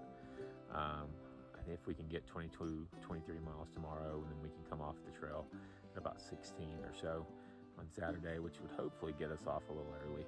We may have to decide to wake up a little early for our last day, but we'll see how that kind of goes. Earlier, you guys saw me, I did the shout outs to all of our good trail family, the tramily, that folks like to call it out here, that we've been hanging out with over the last few weeks. I do really appreciate a lot of them, but I also want to toss out too that I really do appreciate how much the Colorado Trail Foundation has done towards really making this trail a success over the years and the decades, and how much work they've put into trail building and maintenance and all that stuff, and all the volunteers that help every year. We've ran across a few of the volunteers, and we always try to give them thanks for all the work they do, because the Colorado Trail is just amazing. The markings on it are really well done. The trail's well kept in most places. It's not very difficult to find and know where you're going. So all that comes to all the hard work that these folks have done, and we're just very thankful for that. But I also wanted to mention too, so I mentioned earlier a lot of people's trail names on the folks that we had met along the way, but what I didn't mention was that about maybe not even a week into it, we had some cool moments where Liam had some marmots come up to him really close, and I told him, that I said, your trail name really needs to be Marmot. And he kind of liked that and kind of stuck with it for a while. And so for most of the trail, a lot of people have been calling him Marmot. And so he's kind of stuck with that one. He kind of liked it, and we'll see if he keeps it as he goes on. And then for myself, I really didn't know, when I was younger and doing some of this stuff, I used to go by Young Hawk a little bit back in the day. But then I didn't really feel like that fit much anymore. So when everybody always asked me what my trail name was, I said I don't really have one. And some of the folks that we've met have been trying to think about one. And finally, I think I've settled on giving myself one. And I think right now I'm set at Old Crow. And the reason why I came to that was, you know, a couple things. One being the old man on the trail, and then of course Liam always calling me the old man. You know, I think I get a lot of that owed back to me for all the times that I call my stepdad old man. And so, and then too, I've just seen some really cool and had some really cool experiences with some ravens and some crows out here on the trail that really made me remember my affinity to the crow, you know, growing up and stuff too as well. And so I kind of decided that that was going to be it. So for now, my trail name for this trip has been Old Crow. But we've had a marvelous time. Like I said, I'm going to sit here and watch some of the sunset. Hopefully the sun's setting over on the other side, but hopefully it'll cast some really cool colors and I can get some cool pictures of all those clouds that are over on the mountains over there, and get a really good shot as we go into the night. But to close out today, it's just been amazing. We're getting closer, 2 days away. Tomorrow will be day 22, and then we'll just have the last day on Saturday for our completion of this trip. It's been an amazing trip. Couldn't imagine doing this without Liam. He's just been great out here helping give me energy and peps and stuff to keep going and things like that. So it's been an amazing trip to have. Really appreciate all of you that have been watching and keeping up with us along this journey, and hope that you've been enjoying it just as much as we have. So outside of all of those kind of things, I think we're going to settle in. I'm going to try to get some bug spray. They seem to be bad no matter where we stop on me, and so that I can kind of sit out over here, maybe edit some videos, read some books or something, and just kind of watch this thing go down. And until then, we'll see you guys tomorrow. Everybody have a great night.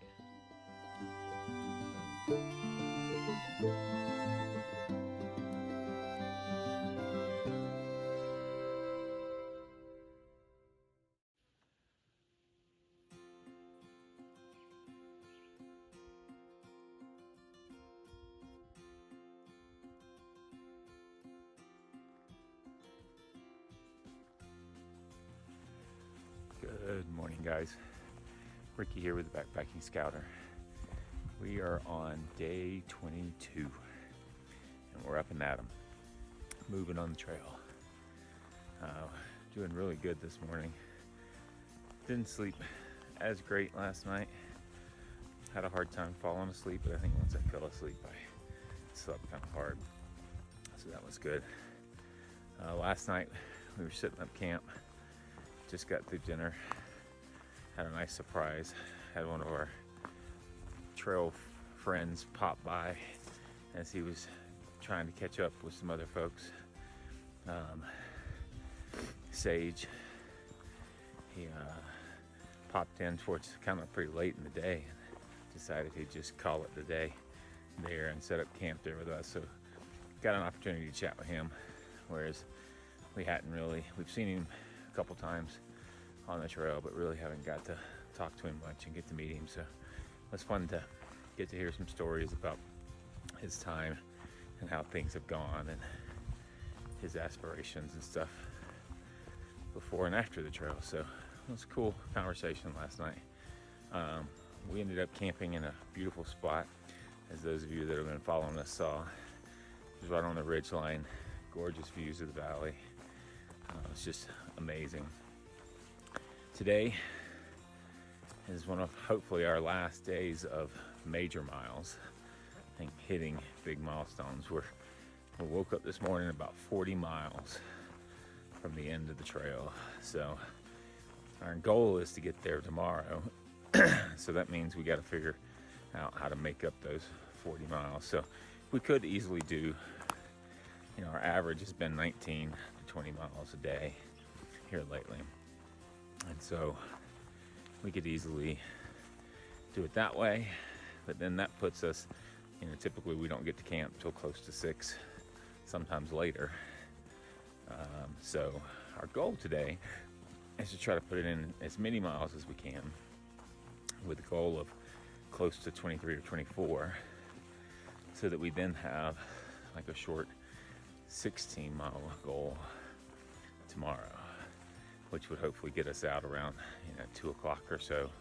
So we would have plenty of time to get out, go to our rental, shower, maybe even have an early lunch or a late lunch, and then still go have a good late dinner at some point. So those are the goals for today.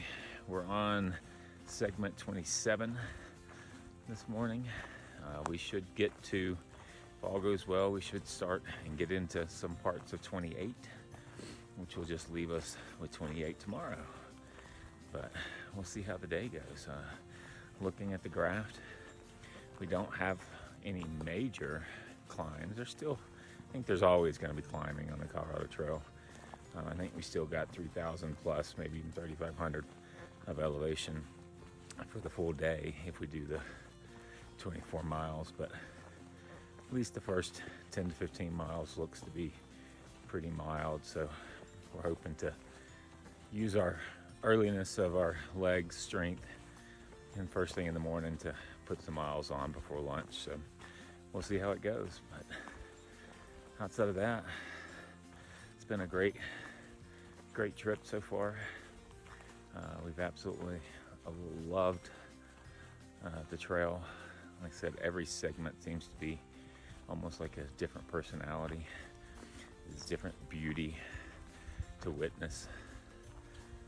So totally been so thankful to get to do this and get to spend the time with Liam.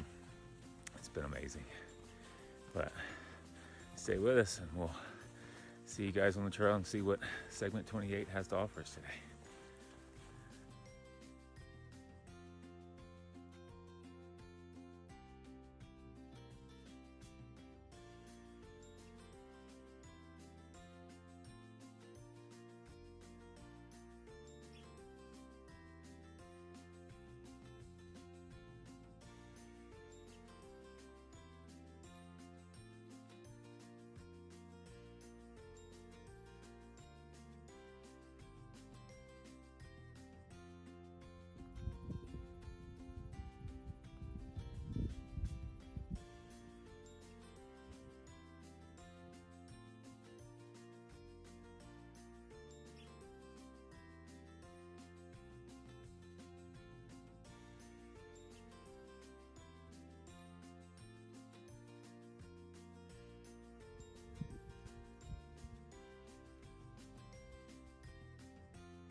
Hey guys, so we made it to camp.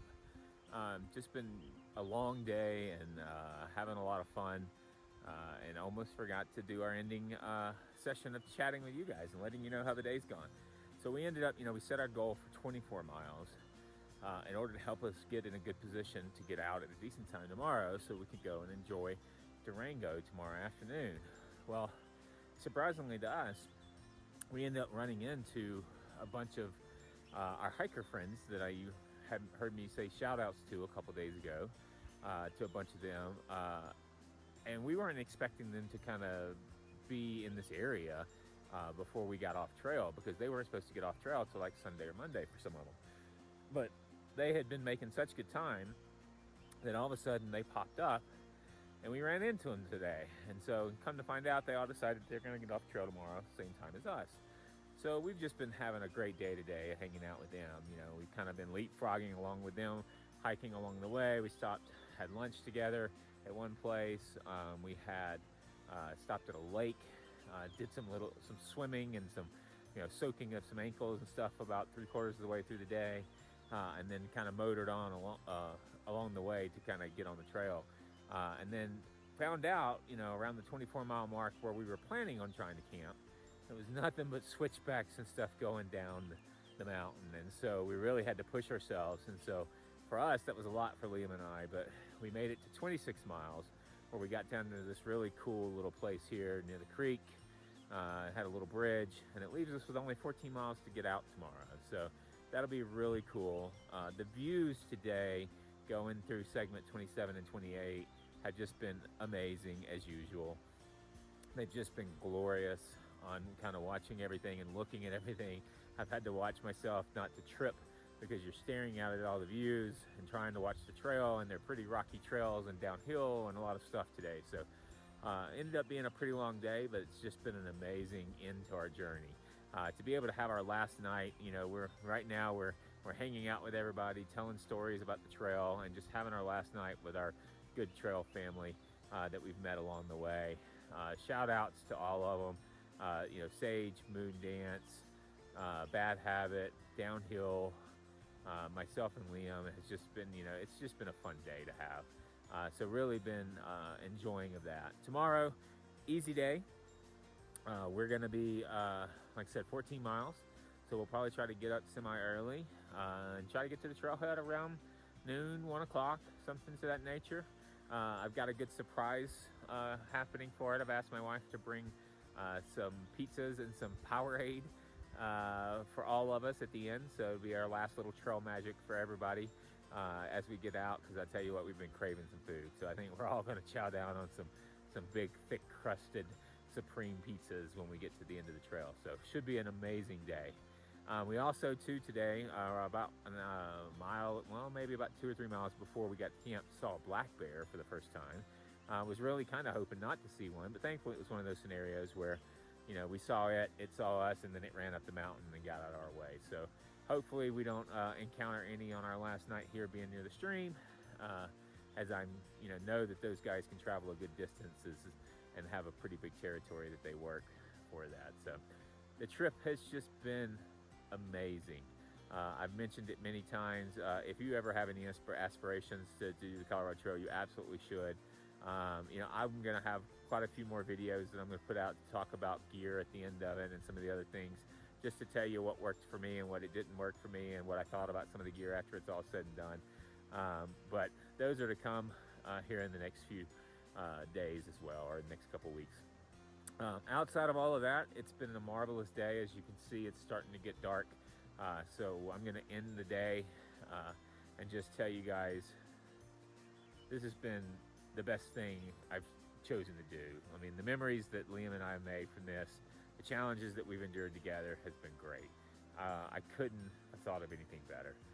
If you've liked watching these, feel free to like and subscribe. There'll be more videos coming, and then you get to see what we do tomorrow. So we'll see what our last day, our 23rd day, will look like tomorrow as we head out of the Colorado Trail and complete finishing the Colorado Trail for us. So everybody have a great day, and we'll see you guys tomorrow.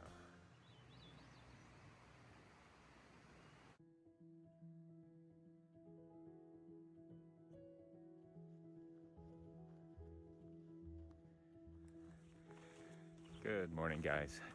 Ricky here with the Backpacking Scouter, and it is day 23, our last day on the Colorado Trail. Man, it's been an amazing 23 days. Just to kind of recap for those of you, if you didn't start with day one, then you don't know that Liam and I did segments 1 through 5 during some weekends and some shakedowns. So we had already completed those. So when we planned for this to start, our plan started with Kenosha Pass. And we started at Kenosha Pass on the 30th of June on that afternoon. So I worked all day on that Friday, and then my wife took Liam and I up, and we got like 4.5 miles in on the trail just to get started. But that was 23 days ago. We've been out here every day on the trail, averaging somewhere between 19 to 20 miles a day. Yesterday we set our record of 26 miles, but the average day was somewhere around 20. We had a couple short days where we did half days in order to resupply and just enjoy ourselves, like at Twin Lakes and segment 18 with our buddy Matt. But it's been almost every day. Get up, break camp, have breakfast, get on the trail, hike all day, stop and take a few breaks, eat lunch, enjoy the beauty, set camp, eat dinner, and go to bed. It's been pretty much our routine for the last 23 days, so we're super excited. It's a little bittersweet that it's ending today, but I can tell you from this old guy, my body is definitely ready to rest and recover a little bit. But after our long day yesterday, it only leaves us 14 miles to get out today. So Liam wanted to get an early start, so we got up at 5 a.m., got on the trail by 6, because if you saw yesterday's video, we got super surprised to run in a bunch of our hiking buddies along the trail that we've been leapfrogging with pretty much a good portion of the trail. So we'd see them for a day, we wouldn't see them for 3 or 4 days, then we'd see them for a day. Some of them we got to camp with, some of them we didn't, but it was super amazing last night to get to spend our last night on the Colorado Trail hanging with all these guys. So it was just amazing. But yeah, they're so much faster hikers than we are, so Liam wanted us to kind of hopefully finish around the same time, and so he wanted us to get an early start because I'm a lot slower than everybody, because I like to set a standard pace, especially for all the uphill stuff and even the downhill, which seems to hurt my ankles probably even more than the uphill. But either way, been an amazing journey. Just as a kind of the ending day here, let's talk a little bit of some favorites. I'd definitely say so far, at least thinking this morning, my favorite segments so far have been segment 6. It's just beautiful to see all the valley. Segment 15, the beginning parts of that was just gorgeous with all the wildflowers and all the lush green growth in the forest. Segment 21 was where we really started to get to see those big, open, vast views of the later part of the Colorado Trail. And then it's really hard to not say that a good portion of 22 through 27 stuff had just been outstandingly beautiful. But all in all, every segment had something to offer, lots of beauty on it along the way, and it's just been amazing to experience. Favorite flowers, I really love the Indian paintbrush. See them everywhere. The columbine, of course, Colorado state flower, everywhere. And even the bluebells were just all over the place. But the flowers this year, just off the chart. Let's see, other favorite camping spot would have to be a few days ago when we got to camp over the ridgeline and just see the beautiful views. Really much like to that. Watching the sun go down over the valley. Favorite food, you know, I think this year I decided to dehydrate some of my own stuff. So I did some dehydrated spaghetti, and then I did this dehydrated beef with instant mashed potatoes thing. Those turned out to be pretty good. So I'm gonna say I really enjoyed those. But also really enjoyed our times that we got to get off trail and get some spoiled with real food. You know, we had an amazing hamburger in Twin Lakes. My buddy Matt brought steak and Ben and Jerry's. Those were some great things. And really looking forward to the food that we're gonna have when we get off trail today. Because my wife is bringing all of us some large Supreme pizzas to eat at the end of the trail when we get there around lunch. And then we're gonna hit the Himalayan place up in Durango. So really looking forward to that tonight. But outside of all that, like I said, it's been an amazing adventure so far. And so this morning we've got about 4 miles of uphill, and then I don't know, the last 10 or so, it's pretty much all downhill. So as you see, I'm sucking wind here a little bit, trying to give you guys the morning update. So I'm gonna get to it and see what our last segment of segment 28 has to offer us today. So we'll see you guys out on the trail.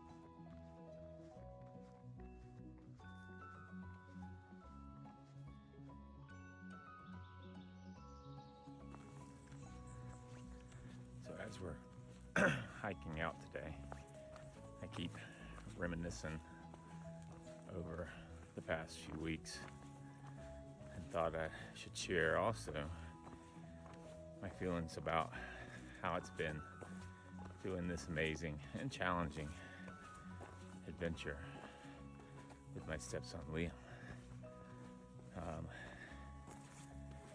When I first pitched him the idea of doing this probably over a year or so ago, he was like, oh yeah, that sounds cool. You know, we did a lot of things together. He and I bonded a lot over the years over in Scouts. And we've done a lot of camping trips, done a lot of backpacking trips, went to Philmont together. And so he's like, yeah, it sounds fun. And I don't think he fully knew what he was getting himself into. To be honest, I'm not even sure I fully knew what I was getting myself into. But did a lot of planning, and he was all about it. And one of my thoughts was really wanting him to have an opportunity to do something fun, challenging, something that, you know, he could remember and brag about for the rest of his life, all before he got caught up in, you know, the rat race of going to college, getting a job, getting a house, getting married, doing all the things that we all do as adults, and some of the things that that have caused me to take it until 44 before I'm able to do something like this. So we took off on this journey together, and man, it's been amazing. Liam's just been, or as I should call him, Marmot for his trail name, has been amazing on this trip. Great attitude as usual, even in the hard times. We've had our challenges. We've had some fun times, shared some good stories, laughed some, talked a lot about what we were going to eat when we got off the trail. This kid thinks about nothing but food. Celebrated some really cool successes together. When we reached the highest point of the trail, or when we made a summit, or when we had a really hard day and we made it to the end of the day. We've had our challenges too. We've had a few times where we might have popped off at each other and got, whether it was one of those hard days where you're just having a tough day, or, we're getting in our own heads. It's really easy to do out when you're doing this, is to get in your head about how hard or how challenging, or am I gonna make it, or why am I doing this? But, it seemed like, thankfully, between the two of us, we would have those moments at different times. And so when I would get in my head, he'd be there to share his positive spirit to bring me up. And when he would get there, I would do the same for him. So it's just been a super amazing experience that I know we'll both remember for the rest of our lives. I'm so thankful to have gotten to do this with you, Liam. And I hope that you remember a lot of this with as much fondness as I do. Thanks for coming out and doing this with me, because I can tell you some of these days, if it wasn't for you, I don't know if I'd have finished it. But amazing thing. I really hope over the next few years as well that one day I get to do something similar, and on our own level, what we choose with Cole as well. So just thought I would share.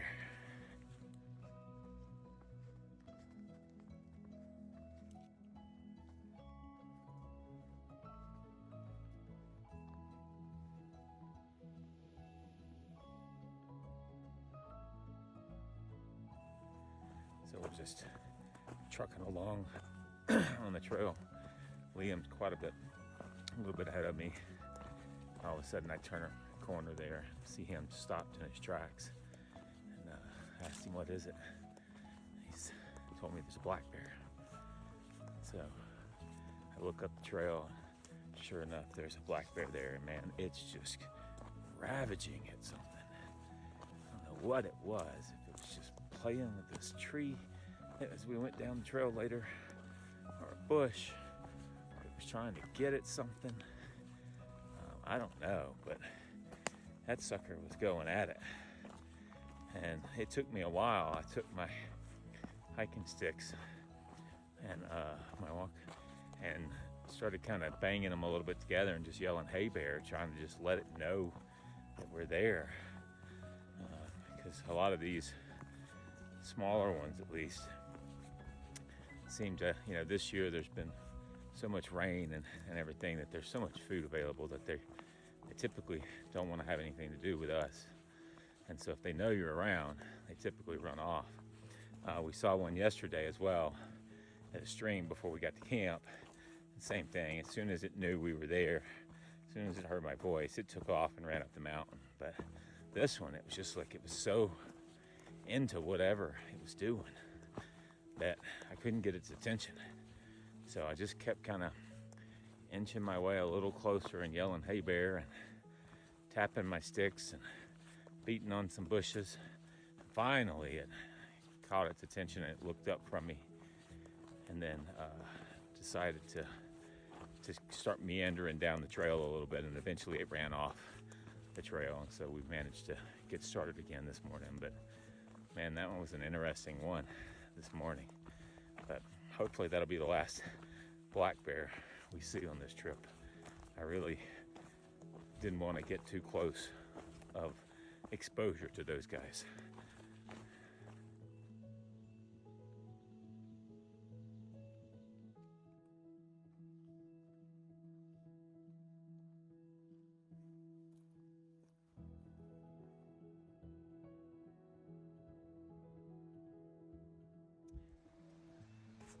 So we finished.